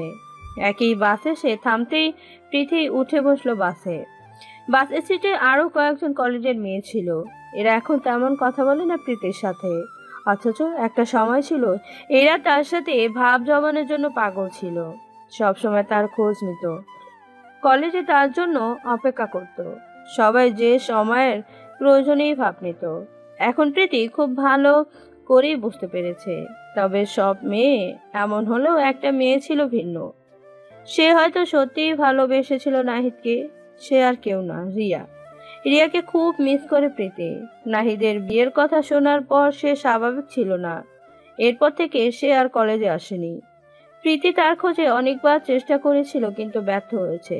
তার ফোন বন্ধ, বাসার ঠিকানাও কেউ জানে না। সে এখন কোথায় আছে, কেমন আছে প্রীতি জানে না। কলেজে গেলে প্রীতি প্রতিদিনই রিয়ার খোঁজ করে, কিন্তু রিয়া আসে না। আজও প্রীতি কলেজে গিয়ে খোঁজ করবে তার, এটা সে খুব ভালো করেই জানে। রিয়া আজও আসবে না, হয়তো কোনোদিনও আসবে না। বাবা মার সাথে নাহিদ প্রথমবারের মতো মন্দিরে এসেছে। কিভাবে পূজা করতে হয় সে জানে না, রমেশ বাবু ছেলেকে শিখিয়ে দিলেন। নাহিদ 2-1 চেষ্টা করলো, তারপর হঠাৎ বেরিয়ে এলো মন্দির থেকে। পিছু পিছু রমেশ বাবু এসে তার পথ আটকালেন, ছেলের কাঁধে হাত রেখে বললেন, ছি, এভাবে পুজো ছেড়ে উঠে এলে ভগবান অখুশি হন বাবা। না বাবা, এসবে আমার মন সায় দিচ্ছে না। আমি যখন নামাজ পড়তাম তখন মনে এক ধরনের শান্তি পেতাম। অদৃশ্য এক শক্তির প্রতি নামাজে সিজদা করা হয়, যে শক্তি পৃথিবীর সবকিছু সৃষ্টি করছে বলে মুসলিমদের বিশ্বাস। কথাটা যুক্তিসঙ্গত, কারণ হিন্দু ধর্মেও আছে ভগবান নিরাকার, অদ্বিতীয়। তাহলে ভগবানের ছবিগুলো কিভাবে এলো? যদি তিনি নিরাকার হন, একটা কল্পিত ছবির সামনে কি করে আমি পূজা করব বলো? ছি বাবা, এভাবে বলতে নেই। এইসব ছবি আর মূর্তি সামনে রাখা হয় কারণ যাতে প্রার্থনার সময় মনোযোগ অন্যদিকে না যায়। কথাটি বললেন নাহিদের মা পূজা। মায়ের কথার উত্তরে নাহিদ বলল, তবে কি মা, ভগবানের প্রতি হিন্দুদের বিশ্বাস এতটাই দুর্বল যে প্রার্থনার অন্য ছবি বা মূর্তির সামনে দাঁড়াতে হয়? মুসলিমদের বিশ্বাস কি তাদের আল্লাহর প্রতি খুব শক্তিশালী, যার কারণে অদৃশ্য আল্লাহর ইবাদত করার জন্য তাদের কোনো ছবি বা মূর্তি লাগে না? কারণ তাদের মনোযোগ নষ্টই হয় না। আমি তোমাদের এতদিনের বিশ্বাসকে ছোট করার জন্য কথাগুলো বলিনি। তোমরা তোমাদের মতো করেই পূজা করো, তবে ভেবে দেখো যা করছো তা কতটুকু যুক্তিসঙ্গত। কথাগুলো বলে নাহিদ চলে এলো। রমেশ বাবু এবং পূজাতে ঠায় দাঁড়িয়ে থাকলো এক জায়গায়। এ কি বলে গেল ছেলে? হায় রাম রাম। আচ্ছা, শেষে ও কি যেন বলে গেল? তাদের প্রার্থনা পদ্ধতি কতটুকু যুক্তিসঙ্গত? আরে এটা নিয়ে ভাবার কি আছে? যুগ যুগ ধরে পূর্বপুরুষরা যা করে আসছে তাই তো করছি আমরা। এসব নিয়ে ভাবাভাবির কি আছে? রাতে ছেলেকে সামনে রেখে রমেশবাবু বললেন, বাবা, তোর যখন ধর্মের প্রতি মন বসে না, আমরা ঠিক করেছি তোর বিয়ে দেব। বিয়ে করলে হয়তো তোর মনটা ধর্মের প্রতি চলে আসবে। আবাকে প্রশ্ন করলো নাহিদ। বিয়ের সাথে ধর্মের মন বসানোর সম্পর্ক কি বাবা? আরে, একটা হিন্দু মেয়ের সাথে তোর বিয়ে দেব, তাহলে তুই হয়তো ধর্মের মন দিবি। না বাবা, এখন আমার মন ভালো নেই, বিয়ে সাথে ব্যাপারে কোনো কথা বলতে চাই না। প্লিজ বাবা, অমত করিস না। আচ্ছা, তোমাদের যা খুশি তাই করো। বলেই নাহিদ উঠে নিজের রুমে যাচ্ছিল, তখন রাধিকা এসে তার হাত ধরে অন্য রুমে নিয়ে গেল। তারপর দরজা বন্ধ করে দিল। নাহিদ কিছুটা রাগ দেখিয়ে বলল, কি করছেন এসব? কিছু না, একটু এদিকে আসুন। বলেই নাহিদকে ড্রেসিং টেবিলের আয়নার সামনে নিয়ে গেল রাধিকা। তারপর নিজেই ওর পাশে দাঁড়িয়ে মাথায় ঘোমটা টানলো, মুখটা নিচু করে বলল, কি সুন্দর মানিয়েছে তাই না আমাদের? মানে? আরে মেসোমশাই আপনার বিয়ে দেবে বলছে না তো? চোখের সামনেই তো পাত্রী। নাহিদ রাধিকাকে সরিয়ে যেতে চাইলো। রাধিকা তার বাম হাতটা ধরে ফেললো। অন্য হাত দিয়ে নাহিদ ঠাস করে একটা চর বসিয়ে দিল রাধিকার গালে। চর খেয়ে সে নাহিদের হাতটা ছেড়ে দিল। নাহিদ তখন বেরিয়ে গেল রুম থেকে। পরদিন সকালে সবার আগে ঘুম থেকে উঠে রাধিকা ভগবানের উপাসনায় বসলো। সচরাচর তাকে এমনটা করতে দেখা যায় না। মেসোমশাই যখন ধার্মিক মেয়ের সাথে নাহিদের বিয়ে দেবেন শুনেছে সে, তারপর থেকেই চিন্তা করলো ধর্মে কর্মে মন দেবে। সকাল সকাল উঠে তাকে পূজায় বসতে দেখে রমেশবাবু এবং পূজাতে খুশি হলেন। বোনের মেয়ের সম্মতি হয়েছে ভেবে পূজাতে খুশি হলেন। তিনিও তখন পূজায় বসলেন ওর পাশে। পূজা শেষে তিনি রাধিকার মাথায় হাত বুলিয়ে কপালে চুমো খেলেন। তারপর বললেন, রাধিকা মা, তোর এই পরিবর্তন দেখে আমরা খুব খুশি হয়েছে। তোর মাও খুব খুশি হবেন শুনলে। মাসি, আমি ধার্মিক হতে চাই, আশীর্বাদ করো আমাকে। আশীর্বাদ করি মা। তা তুই ভগবানের কাছে কি চাইলি? ভালো একটা বর চেয়েছি। দুষ্টুমি সুরে কথাটি বলে হি হি করে হেসে উঠল রাধিকা। তারপর পূজার ঘর থেকে উঠে চলে গেল। মাথুর সাহেব বারান্দায় বসে আছেন। বারান্দা থেকেই তিনি লক্ষ্য করছেন রহমত মিয়া ছেলের বিয়ের গাড়িগুলো কোণে নিয়ে ফিরছে ওরা। নাহিদকে যদি ধর্ম থেকে বিতাড়িত না করতো তাহলে আজ এই কোণে এই বাড়িতেই আসতো। নিউতর খেলাগুলো বোঝার সাধ্য কারণে মাথুর সাহেব বারান্দা থেকে উঠে ভেতরে রুমে গেলেন। শরীরটা ভালো লাগছে না তার, বুকটা ব্যথা করছে। বেডে শুয়ে পড়লেন তিনি। তারপর স্ত্রীর নাম ধরে ডাকলেন। খালেদা বেগম রান্নাঘর থেকে এসে জিজ্ঞেস করলেন, খালেদা, খালেদা। বুকের বা পাশটা চেপে ধরে বললেন মাথুর সাহেব, কি হয়েছে ওগো, তুমি এমন করছো কেন? এভাবে খামছো কেন? প্রীতি, প্রীতি, এদিকে আয় মা, তোর বাবা কেমন জানি করছে। প্রীতি এসে বাবাকে বিছানায় ছটপট করতে দেখে পাশে বসে কেঁদে ফেলল। কি হয়েছে বাবা তোমার, এমন করছো কেন? মা, তাড়াতাড়ি অ্যাম্বুলেন্সকে খবর দে। প্রীতি দৌড়ে পাশে রুমে গিয়ে ফোনটা হাতে নিল। তারপর তার বাবার অফিসের ম্যানেজারকে ফোন করে অ্যাম্বুলেন্স নিয়ে আসতে বলল। মাসুদ সাহেবকে যখন অপারেশন রুমে নিয়ে যাওয়া হলো তখন বাইরে এসে খালেদা বেগম ও প্রীত চিন্তায় ভুগলেন। মায়ের কাঁধে মাথা রেখে সে বলল, কি হয়ে গেল মা? মেয়েকে শান্ত করতে খালেদা বেগম বললেন, চিন্তা করিস না মা, তোর বাবা ভালো হয়ে যাবে। ভাইয়াকে ফোন করে জানাবো বাবার অবস্থা? কিছুক্ষণ নীরব থেকে খালেদা বেগম বললেন, জানা। ফোনটা বের করে প্রীতি নাহিদের নাম্বারে ডায়াল করলো, কিন্তু পরক্ষণেই সে হতাশ হলো। তারপর হু হু করে কেঁদে উঠে বলল, ভাইয়ার ফোন বন্ধ মা, মনে হয় আমাদের সাথে আর কখনো যোগাযোগ হবে না। মেয়ের কথা শুনে চোখের জলটা বেড়ে গেল খালেদা বেগমের। শাড়ির আঁচলে চোখ মুছতে মুছতে তিনি মেয়েকে কাছে টেনে নিলেন। কোনো কথা বললেন না, কেবল নির্বাক দৃষ্টিতে চেয়ে রইলেন অপারেশন রুমের দিকে। বেশ কিছুক্ষণ পর ডাক্তার বের হয়ে তাদের নির্ভয় দিলেন, বললেন, চিন্তার কোনো কারণ নেই, তবে সাবধানে থাকতে হবে যাতে উনি কোনোভাবে উত্তেজিত বা মানসিক চাপে না ভোগে। ডাক্তারের কথা শুনে মা মেয়ে দুজনেরই উদ্বেগ কিছুটা বেড়ে গেল। পরদিন হাসপাতালের বিল মিটিয়ে ওরা মাথুর সাহেবকে বাসা নিয়ে এলো। বাসা আসার পর থেকে মাসুদ সাহেব চুপচাপ আছেন, খুব কম কথা বলেন। মাথার মধ্যে আরো একটা চিন্তা বেড়ে গেল, যদি তার কিছু হয়ে যেত তাহলে প্রীতি, তার মাকে কে দেখত? মৃত্যু কখন চলে আসে বলা যায় না। ভালো একটা সম্বন্ধ আসলেই প্রীতির বিয়ে দিতে হবে, তারপর নিশ্চিন্তে মরতে পারবেন তিনি। রমেশবাবু সবেমাত্র লাঞ্চ সেরে উঠলেন, তখন তিনি শুনতে পেলেন বাইরে থেকে কে একজন চিৎকার করে বলছে, রমেশবাবু বাসায় আছেন? রমেশবাবু, রমেশবাবু। পরনের লুঙ্গিটা ঠিকঠাক করে নিয়ে কাঁধে একটা গামছা ঝুলিয়ে ঘর থেকে বের হলেন রমেশবাবু। কি ব্যাপার সঞ্জয় বাবু, আপনি হঠাৎ? বলি কি, আপনার ছেলে এলাকায় কি শুরু করেছে এসব? বলি কি, আমরা তার জন্য আমাদের এতদিনের বিশ্বাসকে নষ্ট করব? আমাদের বাপ মা যে ধর্ম পালন করে এসেছে, পূর্বপুরুষরা যে ধর্ম পালন করে এসেছে, আপনার ছেলের জন্য সেই ধর্ম কি ছাড়তে হবে? কেন, কি করেছে ও? আরে কি করেনি তাই বলেন। মা দুর্গার পূজার মণ্ডপে মা দুর্গা বানাচ্ছিল, আপনার ছেলে গিয়ে সেখানে কি উল্টাপাল্টা বলা শুরু করেছে। কি বলছেন? বলেছে এসব মুক্তি বানিয়ে কি লাভ হবে? মা দুর্গা কি দেখতে এমন ছিল? যদি এমনটা না হয় তাহলে ভিন্ন একটা প্রতিভা বানিয়ে তার পূজা করার কি দরকার, যেটা একটা জড়বস্তু। সঞ্জয়বাবুর কথা শুনে রমেশবাবু কিছুটা কষ্ট পেলেন। তার ছেলের ধর্মের বিরুদ্ধে এত বড় কথা বলেছে তা তিনি মানতে পারলেন না। ছেলেকে ফোন দিয়ে ডাকলেন তিনি। নাহিদ আসতেই রমেশ বাবু জিজ্ঞেস করল, নাহি, তুমি নাকি মা দুর্গার প্রতিমাকে নিয়ে উল্টাপাল্টা কথা বলেছ? নাহিদ সংকোচে বলল, বাবা আমার মনে হয় আমি ভুল কিছু করিনি। মানুষ নিজের একটা মূর্তি তৈরি করে সেই মূর্তিকে আমার ভগবান মনে করে পূজা করা, এটার কোনো মানে হয়? ছি বাবা, এসব বলতে নেই, তোর খুব পাপ হচ্ছে। আমি ঠিকই বলছি বাবা, আমি কয়েকটা হিন্দু ধর্মগ্রন্থ পড়ছি। হিন্দুদের প্রধান একটা ধর্মগ্রন্থ বেদ, তাতে কিন্তু কোথাও বলা নাই প্রতিমা তৈরি করে পূজা করার কথা। নাহিদের কথা শুনে সঞ্জয়বাবু বললেন, দেখেছেন রমেশবাবু, আপনার ছেলে আমাদের ধর্মের ভুল ধরে, আমাদের এতদিনের বিশ্বাসকে নষ্ট করতে চাচ্ছে। এর একটা বিহিত করতেই হবে। আচ্ছা সঞ্জয় বাবু, আপনি এখন যান, আমি বোঝাচ্ছি আমার ছেলেকে। এই রমেশবাবু বিনয়ের সাথে কথাটি বললেন। এরপর সঞ্জয়বাবু চলে গেলেন।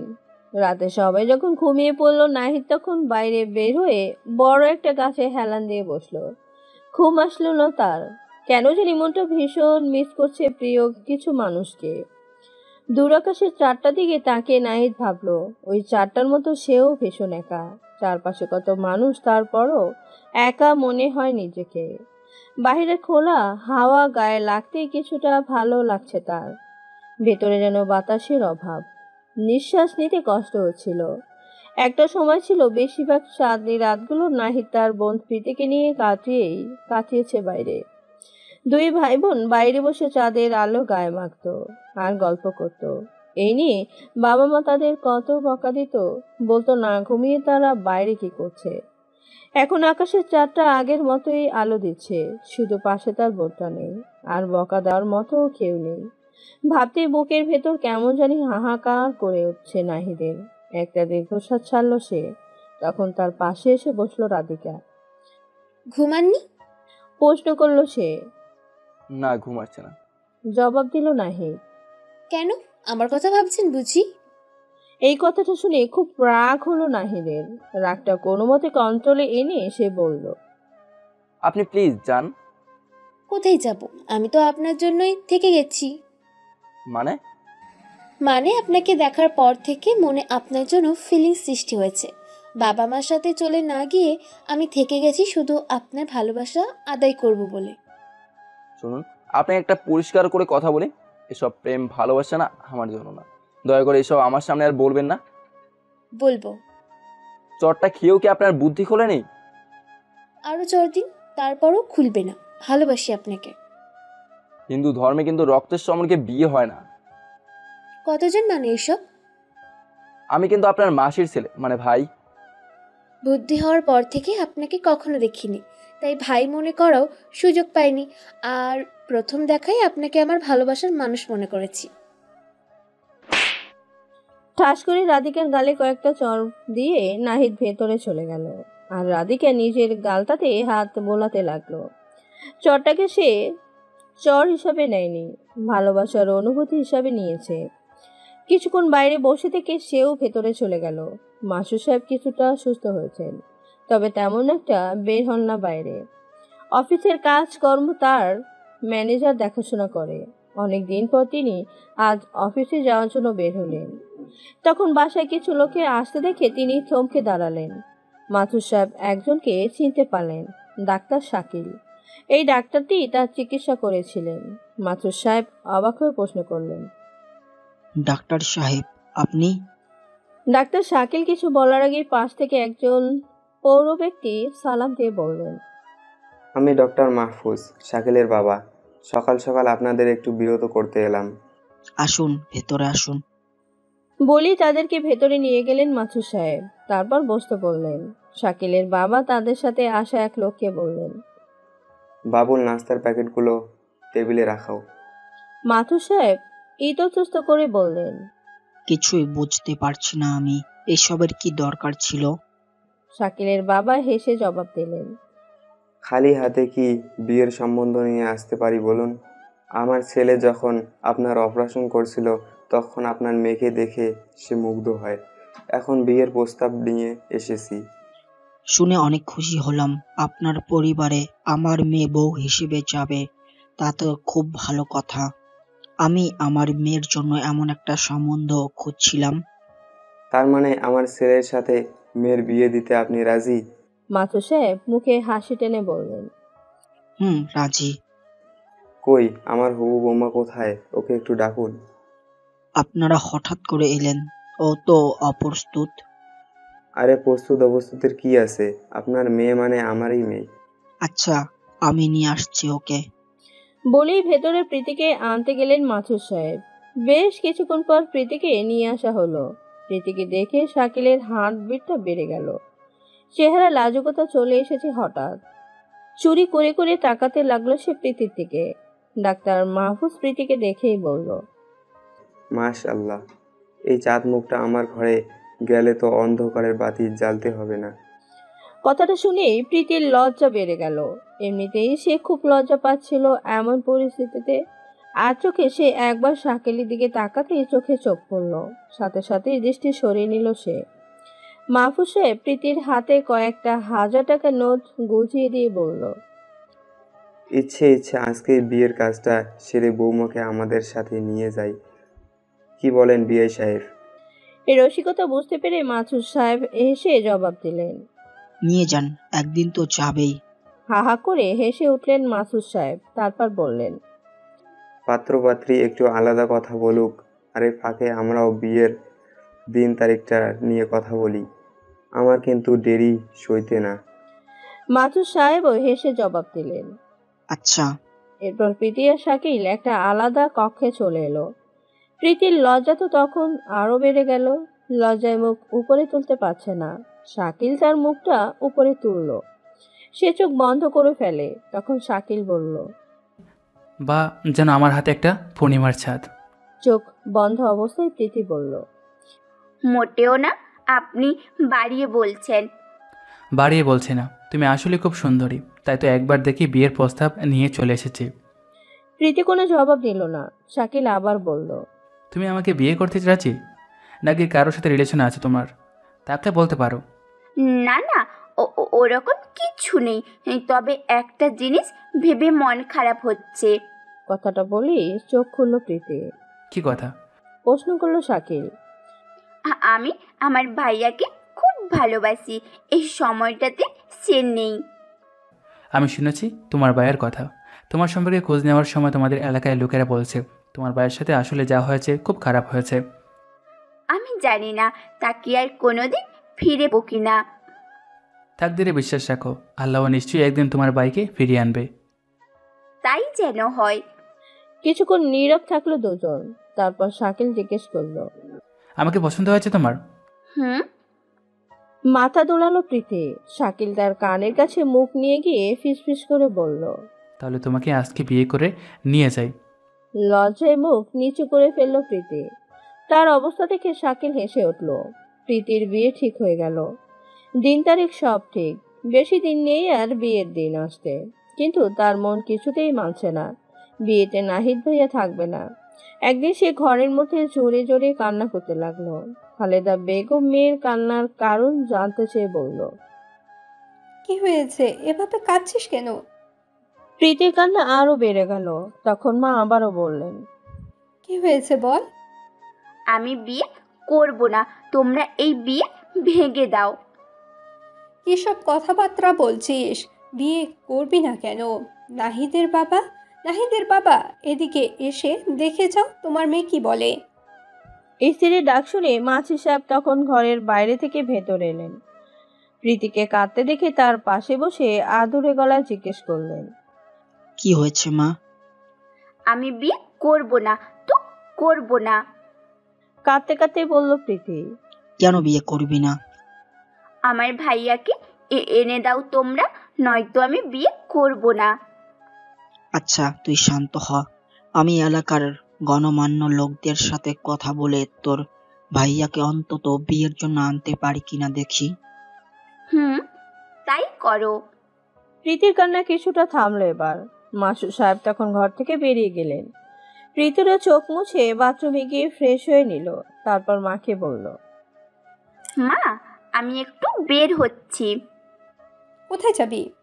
রহমত চাচার বাড়িতে, ওনার কাছ থেকে নাহিদ ভাইয়ার ঠিকানা নেব। আচ্ছা যা।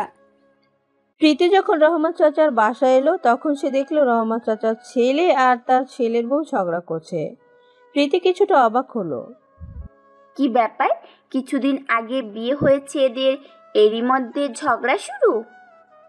কিছুক্ষণ দাঁড়িয়ে ঝগড়ার কথা শুনে প্রীতি ঝগড়ার কারণ বুঝতে পারলো। রহমত চাচার ছেলে নামাজ পড়ে না, কুরআন হাদিস পড়ে না, এটা বউয়ের পছন্দ না, তাই এটা নিয়ে সব সময় ঝগড়া চলে দুজনের মধ্যে। বিয়ের আগেও যে নামাজ পড়তো, আল্লাহর পথে চলতো, তা ছিল কেবল লোক দেখানো। মেয়ের এখনকার অবস্থা দেখে এখন হয়তো নজরুল আঙ্কেলও আফসোস করেছেন নিজের এত বড় ভুলের কথা ভেবে। কি করছেন তিনি, কার হাতে মেয়েকে তুলে দিয়েছেন, এসব কথা ভাবছিল প্রীতি। তখন ভেতর থেকে রহমত চাচা এসে তাকে দেখে অবাক হয়ে জিজ্ঞেস করলেন, কি ব্যাপার প্রীতিমা, তুমি হঠাৎ? একটা জরুরি প্রয়োজনে এসেছি চাচা। কি প্রয়োজন? চাচা, নাহিদ ভাইয়ার ঠিকানা তো আপনি জানেন, প্লিজ আমাকে একটু দিন না। ঠিকানা মনে তো পড়ছে না। মাথা চুলকাতে লাগলেন রহমত চাচা। প্লিজ চাচা, আপনার পায়ে পড়ি, দিন না। প্রীতি রহমত চাচার পা ধরতে চাইল। তখন রহমত চাচা তাকে বাধা দিয়ে নাহিদের ঠিকানাটা দিয়ে দিল। এখন ঠিকানা দিলেও সমস্যা নেই, যে কারণে তিনি নাহিদকে গ্রাম থেকে তাড়িয়েছেন তার উদ্দেশ্যটা পূরণ হয়েছে। নজরুল সাহেবের মেয়ে এখন তার ছেলের বউ। একদিন নজরুল সাহেবের সব সম্পত্তি মালিক হবে তার ছেলে। ভাবতেই মনটা খুশিতে নেচে উঠল। শাকিলের সাথে নিয়ে প্রীতি নাহিদের এলাকায় এসেছে। নাহিদকে নিয়ে যাওয়ার জন্য সম্মতি মিলেছে, তাই আর দেরি না করেই শাকিলকে নিয়ে চলে এসেছে প্রীতি। লোকজনকে জিজ্ঞেস করে করে ওরা দুইজন রমেশ বাবুর বাড়িতে এসে উপস্থিত হলো। রমেশ বাবুর স্ত্রী তাদেরকে ভেতরে বসতে দিলেন। তারপর তাদের আসার কারণটা জানতে চাইলেন। তখন প্রীতি কারণটা বলল। প্রীতির কথা শুনে পূজাদের মুখটা কালো হয়ে গেল, চোখ বেয়ে জল গড়িয়ে এলো উনার। প্রীতি আশ্চর্য হয়ে জিজ্ঞেস করলেন, কি ব্যাপার, আপনি কাঁদছেন কেন? প্রীতির কথা শুনে উনার কান্না আরো বেড়ে গেল। রমেশবাবু এসে দাঁড়ালেন। তখন তিনি প্রীতিকে বললেন, মারে, ওই দিন তোরা যে ঘটনার সম্মুখীন হয়েছিস, কিছুদিন আগে আমরাও সেই ঘটনার সম্মুখীন হয়েছি। মানে হিন্দু সমাজ তাকে এই এলাকায় মেনে নেননি, তাকে গ্রাম থেকে বের করে দিয়েছে। এখন বুঝতে পারছি তোমাদের কষ্টটা। তোমাদের কাছ থেকে নাহিদকে নিয়ে আসার সময় তোমাদেরও হয়তো এরকম কষ্ট হয়েছিল আমাদের মতো। কথাটা শুনে কিছুক্ষণ স্তব্ধ হয়ে গেলেন প্রীতি। সকল আশা যে হঠাৎ এভাবে ধূলিসাৎ হয়ে যাবে তা সে ভাবেনি। গ্রীষ্মের রোদে দাঁড়িয়ে থাকা কাকতারুয়ার মতো নিজেকে ভীষণ অসহায় মনে হচ্ছে তার। পৃথিবীটাকে মনে হচ্ছে ঘূর্ণায়নের মান কোনো বস্তু। চোখের কোণে অশ্রু বের হয়ে আসায় সবকিছু কেমন যেন ঝাপসা লাগছে। হঠাৎ সে মুখ খুলে অসহায় কণ্ঠে রমেশ বাবুকে জিজ্ঞেস করলো, ভাইয়া কি অন্যায় করেছিল? রমেশ বাবু সব খুলে বললেন। তখন নাহিদ হিন্দুদের সংস্কৃতিতে বারবার বিরূপ প্রভাব ফেলছিল। হিন্দু সমাজ রক্তের সম্পর্কের মধ্যে কোনো বিয়ে বা প্রেম ভালোবাসা হয় না, কিন্তু রাতের বেলা অনেকে তাকে রাধিকার সাথে সময় কাটাতে দেখেছে। এটা নিয়ে অনেকে অভিযোগ এসেছে। তাছাড়া দুর্গা পূজার সময় মা দুর্গার প্রতিমাকে যখন সবাই সাগরে ভাসিয়ে দিচ্ছিল, তখন সে একটা খারাপ মন্তব্য করে। তার মতে এটা ঠিক না, এটা কুসংস্কার, অপচয়। আর অপচয় করা আল্লাহ পছন্দ করেন না। যে জিনিসটা অনেক টাকা খরচ করে বানানো হয়েছে সেটা সাগরে ভাসিয়ে দেওয়ার মানে হয় না। তার চেয়ে সেই অর্থটা যদি কোনো অসহায় দরিদ্র ব্যক্তিকে দেওয়া হতো, তাহলে অন্তত কিছু লোকের মুখে ভাত জুটত। তার এসব মন্তব্যটা হিন্দু সমাজে সহজে মেনে নেননি, কিন্তু সমাজের গণ্যমান্য ব্যক্তিরা পরদিন তাকে ডেকে শালিক বসায়। ওখানে তার বিচার হয়। ছেলেকে বিচারের সময় আমি এবং আমার স্ত্রী সবার কাছ থেকে ছেলে অন্যায়ের জন্য ক্ষমা চাইতে গেলে তখন নাহিদ বাবা বাধা দিয়ে বলে, কি করছো তোমরা? আমি কোনো অন্যায় করিনি যে ক্ষমা চাইতে হবে। বড়রা যা করছে আমার সাথে সেটা অন্যায়, ক্ষমা চাইলে ওরা চাইবে। রমেশবাবু ছেলেকে বোঝানোর জন্য বললেন, বাবা এমন করিস না, একটু বোঝার চেষ্টা কর। আমাদের সংস্কৃতিকে তুই মেনে নে। না বাবা, যে সংস্কৃতির সঠিক অর্থ খুঁজে পাই না আমি, সেই সংস্কৃতি আমি মানতে পারবো না। রমেশ বাবুর মনে তখন ভয় কাজ করতে শুরু করলো ছেলের কথা শুনে। এমন আচরণ করলে হিন্দু সমাজ নাহিদকে এখানে থাকতে দিবে না। ছেলেকে দ্বিতীয়বারের মতো হারাতে পারবেন না তিনি। তাই তিনি ছেলের গালে একটা চর বসালেন, চোখের পানি ফেলতে ফেলতে। কিছুক্ষণ বাপ ছেলে পরস্পরের দিকে তাকিয়ে থাকলো। তারপর আবেগ জড়িত কণ্ঠে রমেশ বাবু বললেন, কেন বুঝিস না বাপ? তুই এমন করলে ওরা তোকে আমাদের কাছ থেকে কেড়ে নেবে। স্বামীর কথা শেষ হতেই পূজাদের ছেলের হাত ধরে হু করে কেঁদে উঠলেন। এতক্ষণ তিনি আঁচলে লুকিয়ে কাঁদছিলেন, এবার সবার সামনে কাঁদতে কাঁদতে ছেলেকে বললেন, বাপ রে, তুই এমন করিস না। 25 বছর পর তোকে পেয়েছি। এই 25 বছরের যন্ত্রণাটুকু বলতে দে বাপ। আমি আবারও এমন জীবনের সম্মুখীন হতে চাই না। নাহিদ জবাব দিল, মা, তোমাদের কাছে যেটা সঠিক মনে হচ্ছে আমার কাছে সেটা একটা কুসংস্কার মনে হচ্ছে। আর এই কুসংস্কার গোলামের কারণে তোমরা ঠিক বেঠিক চিনতে ভুল করছো। তোমরা আমাকে ক্ষমা চাইতে বলছো, আমি কিন্তু অন্যায়কারীর কাছে ক্ষমা চাইতে শিখিনি। ছেলের এমন কথা শুনে তার বাবা মা এবার হাল ছেড়ে দিলেন। বুঝে গেলেন আবারও ছেলেকে হারাতে যাচ্ছেন তারা। পূজাদের স্বামীর ডান বাহুটা ধরে অঝরে কাঁদতে লাগলেন। আর রমেশবাবু নিজের চোখের জল ঝরতে দিয়ে স্ত্রীকে শান্ত করার চেষ্টা করলেন। বিচারকরা তাদের রায় শোনাতে শুরু করলো। রমেশবাবু আকাশের দিকে তাকিয়ে চোখ দুটো বন্ধ করে ফেললেন। বিচারের রায়, নাহিদকে এই এলাকা ছেড়ে চলে যেতে হবে। রমেশ বাবু এবং পূজাদের জীবনে আবারও 25 বছরের ঘটনার পুনরাবৃত্তি হলো। শাকিলকে নিয়ে ফিরে আসছিল প্রীতি। শাকিল গাড়ি চালাচ্ছে আর পাশে বসে প্রীতি শুধু কেঁদে চলেছে। সে যে আশায় এতদিন আশা, সেই আশাটাই যে মরীচিকা তা সে বুঝেনি।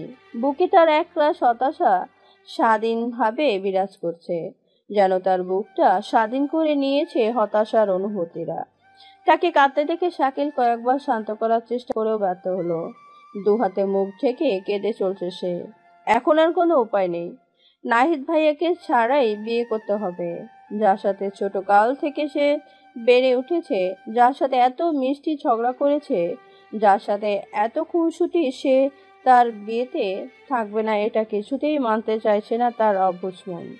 হঠাৎ গলা ছেড়ে দিয়ে হো করে কেঁদে উঠল প্রীতি।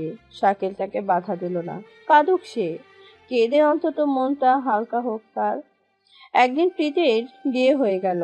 অনেক আশা করেছিল সে তার নাহিদ ভাইয়া হয়তো আসবে, এই বুঝে সে বলবে, প্রীতি, তোর বিয়ে হবে আর আমি থাকবো না, তা কি করে হয়? প্রতিটা মুহূর্তে সে নাহিদের জন্য অপেক্ষা করেছিল। শেষ পর্যন্ত যখন বুঝলো নাহিদ আর আসবে না, তখন হু হু করে কেঁদে উঠে বাবাকে জড়িয়ে ধরল। মাসুদ সাহেব নিজের ভেতরে কান্নাকে কন্ট্রোল করে মেয়েকে সান্ত্বনা দিলেন।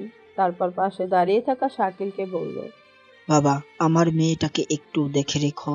বড় আদরের মেয়ে আমার, ও চলে যাচ্ছে আর আমাদের ঘরটাও যেন শূন্য হয়ে যাচ্ছে। ওকে কষ্ট দিও না তুমি। শাকিল বিনয়ের সাথে জবাব দিল, বাবা, আপনি কোনো চিন্তা করবেন না, ওর যথেষ্ট মর্যাদা করবো আমি। শাকিলের মুখে বাবা ডাকটা শুনে টুপ করে এক ফোঁটা অশ্রু গড়িয়ে পড়লো মাসুদ সাহেবের চোখ বেয়ে। মনে হলো নাহিদ বুঝি সামনে দাঁড়িয়ে বাবা ডেকেছে। তাড়াতাড়ি করে চোখের জলটুকু মুছে নিলেন তিনি।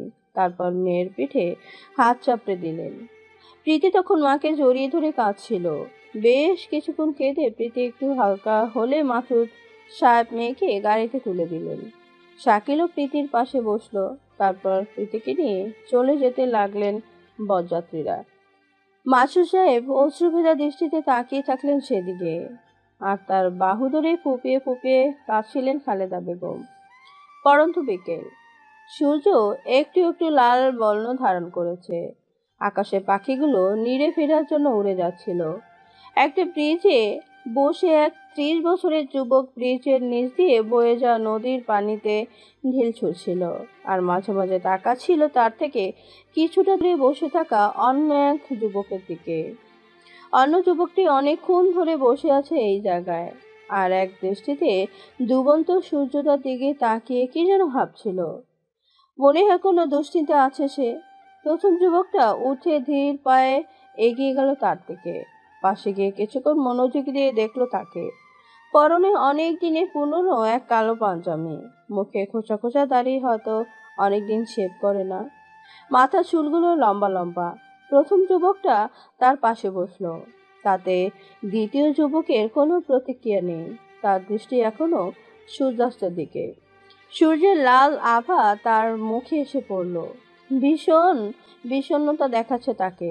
কিছুক্ষণ চুপ থেকে প্রথম যুবকটা বলল, আমার নাম আসিফ, আপনার সাথে কি বসে একটু কথা বলতে পারি? দ্বিতীয় যুবকটা দৃষ্টি ঘুরিয়ে তাকালো আসিফের দিকে। কয়েক মুহূর্ত তার চেহারার দিকে তাকিয়ে আবার সূর্যাস্তের দিকে দৃষ্টি ফেরালেন তিনি। কোনো জবাব দিল না। আসিফ আবার বলল, আসলে কিছুটা দূর থেকে আপনাকে অনেকক্ষণ ধরে লক্ষ্য করছিলাম, মনে হলো আপনার ভীষণ কষ্ট, তাই কথা বলতে এলাম। আচ্ছা, আপনার নাম কি? মুসাফির। অস্ফুটে জবাব দিল দ্বিতীয় যুবকটা। ও, মুসাফির ভাইয়া, আপনি কি করেন, থাকেন কোথায়? মুসাফিররা কি করে, কোথায় থাকে জানেন না? জানি। তাহলে? কিছু না, আপনার কষ্টটা একটু শেয়ার করে নিতে চাই। কতদিন ধরে এভাবে আছেন? 4 বছর ধরে। আপনার পরিবার নাই? সব আছে, তবু আমি একা। কেন? পরিচয়ের খোঁজে, একটা পরিচয় চাই আমার। মানে? আপনার তো পরিবার পরিজন সব আছে, তাহলে আবার কিসের পরিচয়? এই পরিচয়টা তো সাময়িক, মৃত্যুর পর আমার পরিচয় কি হবে সেটার সন্ধানে আসি। মৃত্যুর পর আবার পরিচয়? বৃত্তুপ করে কথাটি বলে হা হা করে হেসে উঠল আসিফ। হাসলেন যে? ডোকসকে জিজ্ঞেস করলো মুসাফির। আপনার কথা শুনুন, পৃথিবীতে যতদিন আছেন উপভোগ করে নিন, নয়তো মৃত্যুর পর আফসোস করারও সুযোগ পাবেন না। মানে মৃত্যুর পরে জীবন বলতে কোনো জীবন নেই। মানুষ মারা গেলে তার অস্তিত্ব আর থাকে না। তাহলে মানুষ কেন আল্লাহ ভগবান ঈশ্বরকে ডাকে বলতে পারেন? জ্ঞানের অভাব, সৃষ্টিকর্তা বলে কেউ নেই। আপনি কি নাস্তিক? সৃষ্টিকর্তাকে যারা বিশ্বাস করে না তাদেরকে তো নাস্তিকই বলে। আপনার ধারণা আসলে ভুল। সৃষ্টি যেমন আছে সৃষ্টিকর্তাও আছে। হা হা করে আবারও হেসে উঠল আসিফ। তারপর বলল, এ নিয়ে আপনার সাথে একদিন কথা বলা যাবে। আজ আমাকে উঠতে হবে। আচ্ছা, আপনাকে কোথায় পাওয়া যাবে? মুসাফিরের নির্দিষ্ট কোনো ঠিকানা নেই, তবে প্রতিদিন বিকেলের পরে এই ব্রিজে আসি সূর্যাস্ত দেখতে। আমার ভালো লাগার কাজ শুধু এটাই। সারাদিন পুরো আকাশ জুড়ে একা বিচরণ করে সন্ধ্যাবেলায় ডুবে যায়। আমার সাথে অদ্ভুত মিল সূর্যটাও যেন আমার মতো এক মুসাফির। বলতে বলতেই আসিফ ওঠার আগেই উঠে দাঁড়ালো মুসাফির। তারপর আনমনে হয়ে হেঁটে চলল ওদিকে। সূর্যটা ডুবে গেছে। সূর্যটা ডুবে গেলে মুসাফিরও আর বসে থাকে না ওই জায়গায়, হেঁটে চলে দিগান্ত হয়ে। যখন ক্লান্ত হয় একটু থামে, আর সুযোগ পেলেই বিভিন্ন ধর্মের লোকের সাথে কথা বলে। তবে দিনের শুরুটা মুসাফির অর্থ উপার্জনেই কাজে লাগায়।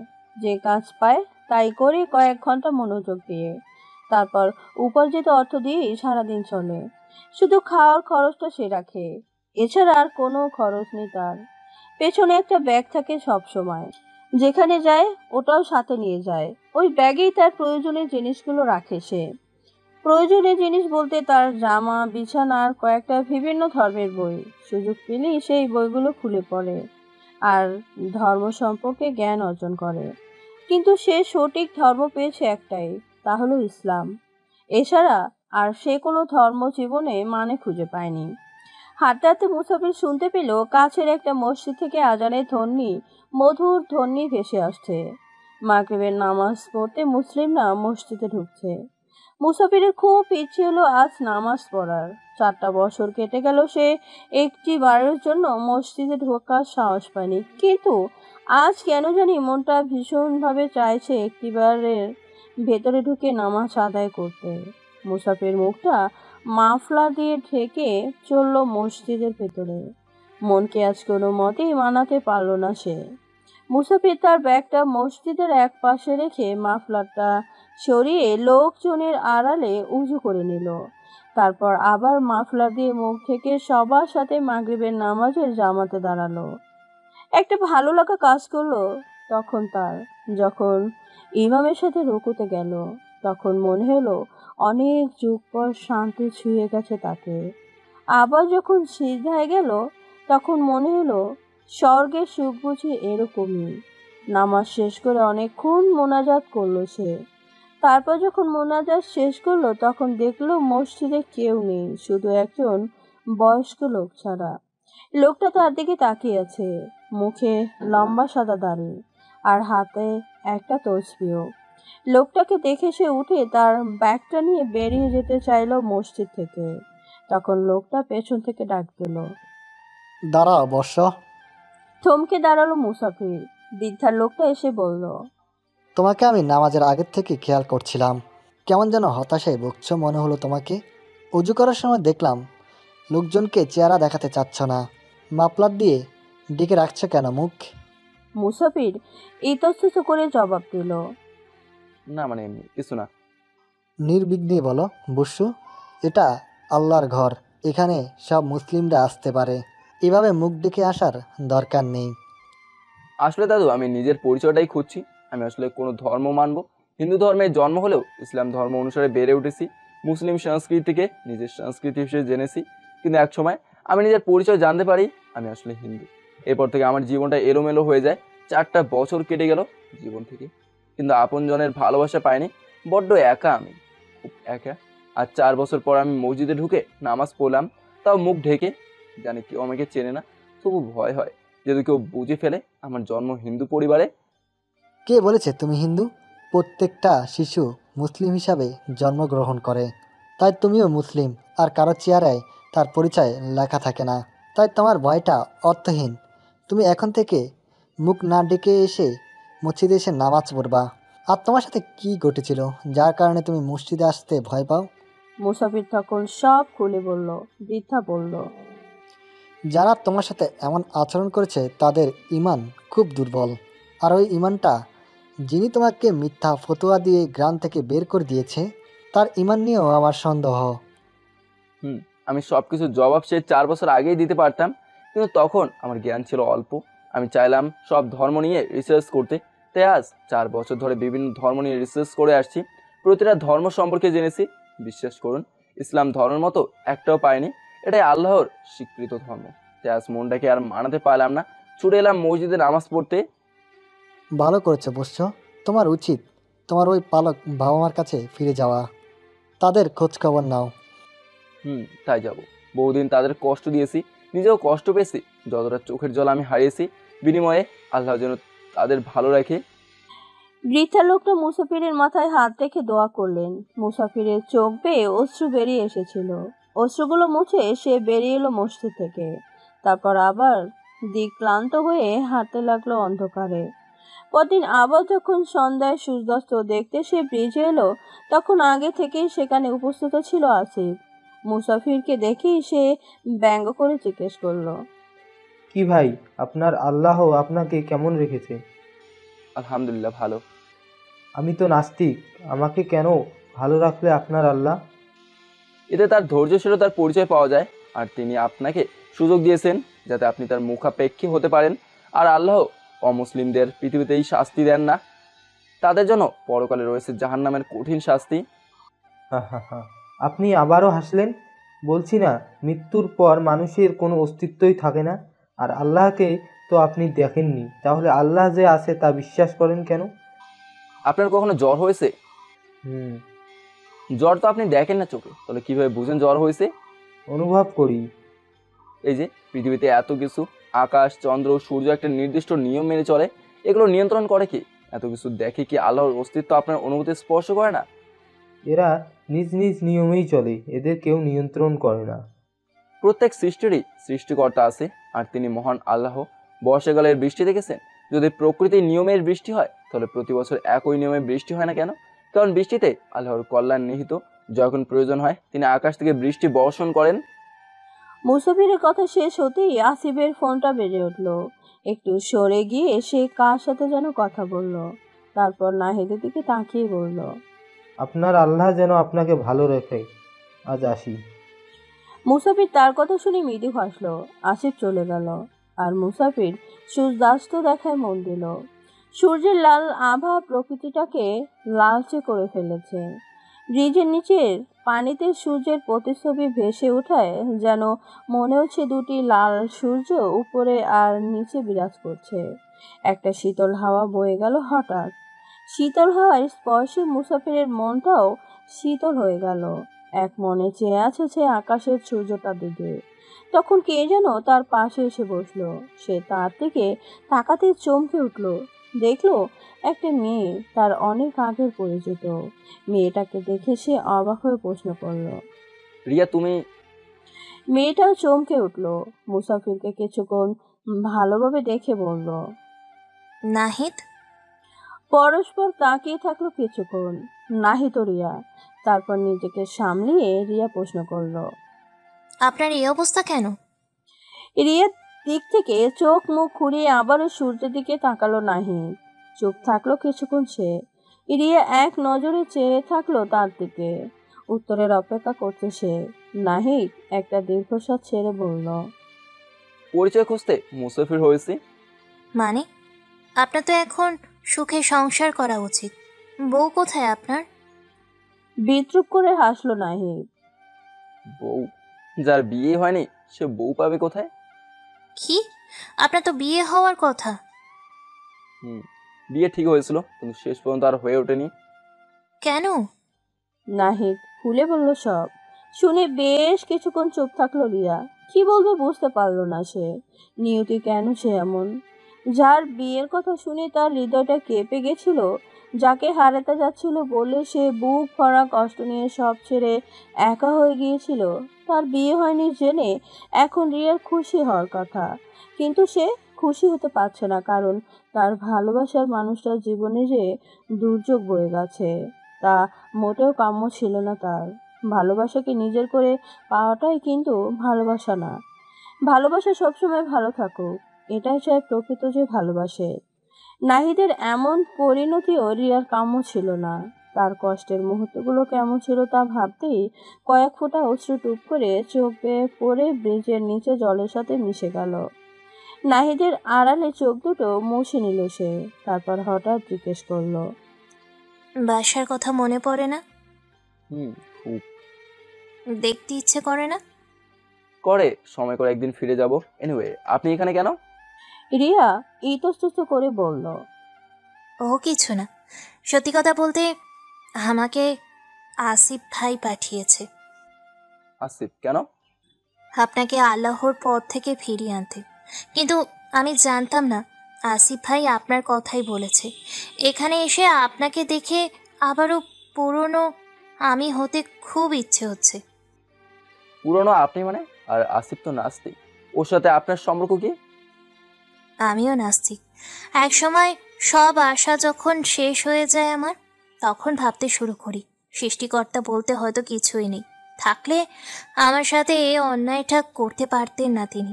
জন্মের পর থেকে কারোর ভালোবাসা পাইনি। বাবা মাকে খুব অল্প বয়সে হারিয়েছি। এতিমখানায় মানুষ হয়েছি। কলেজে ওঠার পর এতিমখানা থেকে চলে আসি। এক বান্ধবীর সাথে শেয়ার করে বাসা ভাড়া নিই। টিউশনি করেই নিজের খরচ চালাতাম আমি। মাঝে মাঝে নিজের একাকিত্ব নিয়ে ভাবতাম, এটা কেমন জীবন আমার? আল্লাহ আমাকে এটা কেমন জীবন দিল? তবুও সন্তুষ্ট ছিলাম আমি। প্রেম ভালোবাসা আমার জীবনে কখনো আসেনি। অনার্সে ওঠার পর পরিচয় হয় প্রীতির সাথে। তার সাথে আপনাকে দেখে আমার ভালো লাগতে শুরু করে, কিন্তু সাহস হয়নি কখনো ভালোবাসার কথাগুলো বলার। কিন্তু যখন জানতে পারি আরও অনেক মেয়ে আপনার প্রেমে হাবুডুবু খাচ্ছে, তখন সুযোগটা প্রথম আমিই নিতে চাইলাম, কিন্তু ব্যর্থ হলাম। জীবনে প্রথম কাউকে ভালোবেসেছিলাম, প্রথম কাউকে নিয়ে স্বপ্নের নীড় বুনেছিলাম, কিন্তু যখন আপনার বিয়ের কথা শুনলাম তখন মনে হলো আমার বেঁচে থাকার কোনো মানেই নেই। সেই দিন আমার হাতে যখন আপনার বিয়ের কার্ডটা ধরিয়ে দিয়েছিল প্রীতি, তখন সেই ছোট্ট কার্ডটা যে এতটা ভারী ছিল, ওটা বহন করার শক্তিটুকু আমার ছিল না। অনেকবার আত্মহত্যা করতে চেয়েছিলাম, কিন্তু পারিনি। একটা পিছু টান আমাকে আটকে দিয়েছিল বারবার। তারপর একদিন সব ছেড়ে চলে আসি অনেক দূরে। পরিচয় হয় আসিফ ভাইয়ের সাথে। উনি আমার সব কথা শুনে আমাকে সাহস দেন, আমাকে বলেন বাঁচতে হলে নিজের মনোবলটাই শুধু প্রয়োজন, সৃষ্টিকর্তা বলতে কেউ নেই। জন্ম মৃত্যু বিয়োগ কারোর দ্বারা পরিচালিত হয় না। সেই দিন আসিফ ভাইয়ের কথাগুলোই আমার ভালো লেগেছিল। সৃষ্টিকর্তার প্রতি বিশ্বাস হারিয়ে ফেললাম একেবারে, কিন্তু আজ মনে হচ্ছে আসলেই সৃষ্টিকর্তা আছেন, তাই তিনি আবারও আপনাকে আমার সামনে এনে দিয়েছেন। কথাগুলো বলে থামলো রিয়া। চোখের অশ্রুগুলো বাদ মানছে না, মোছার চেষ্টাও করলো না সে আর। নাহিদ তার চোখের জলটুকু সযত্নে মুছে দিয়ে বলল, আল্লাহ তার প্রিয় বান্দাগুলোকে পরীক্ষা করতে ভালোবাসেন। তোমাকে হয়তো পরীক্ষা করছে, কিন্তু তুমি তার দিক থেকে মুখ ফিরে নিলে।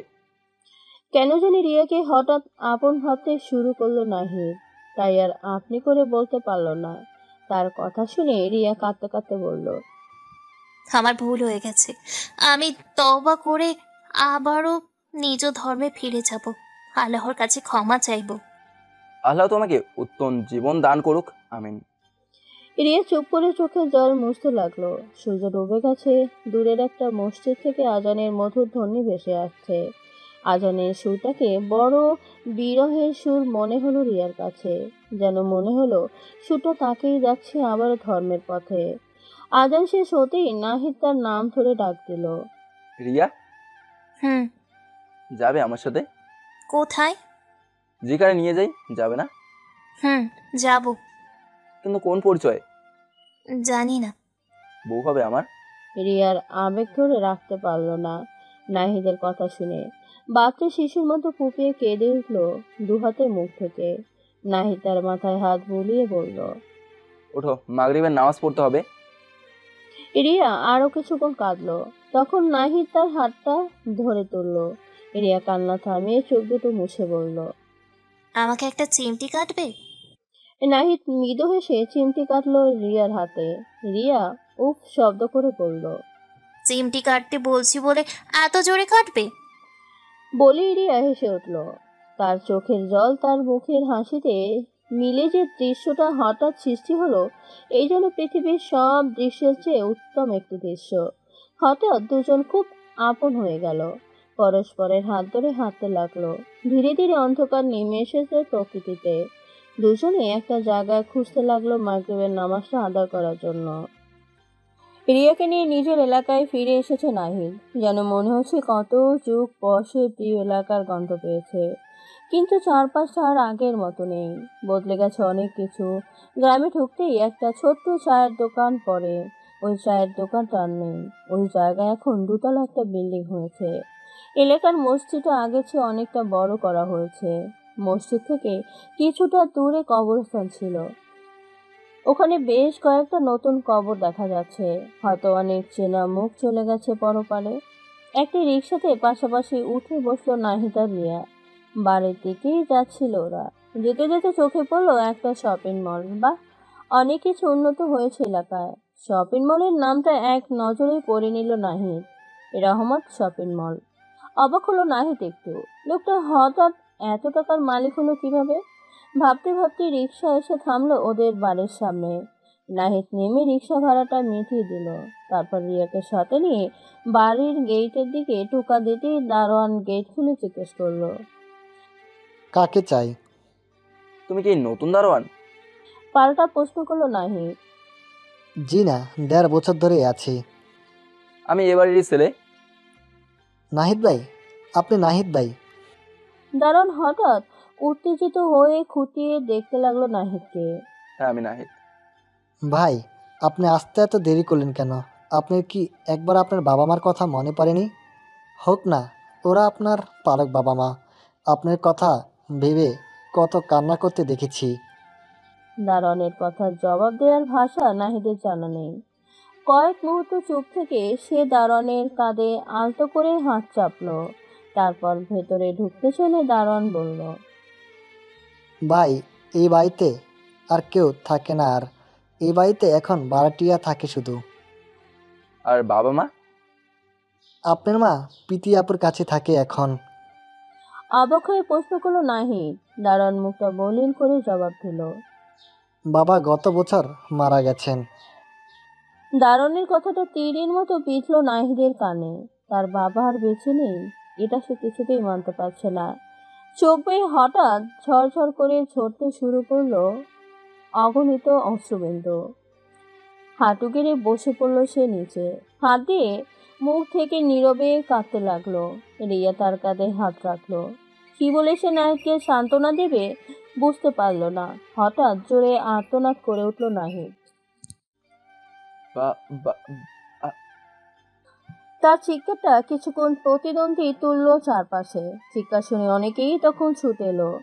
অনেকগুলো পরিচিত মুখের দেখা পেল নাহিদ। সবাই তাকে সান্ত্বনা দিতে লাগলো। একদিন ওরা নাহিদের সাথে যে অন্যায়টা করেছে সেজন্য আজ ওরা অনুতপ্ত। ওদের প্রতি নাহিদের কোনো রাগ নেই, সে ক্ষমা করে দিয়েছে সবাইকে। রহিম চাচাকে চোখে পড়লো তার। লোকটা আগের চেয়ে বুড়ো হয়ে গেছে। নাহিদের বিয়ে খাওয়ার জন্য পাগল ছিলেন উনি, তার ইচ্ছেটা পূরণ হয়নি।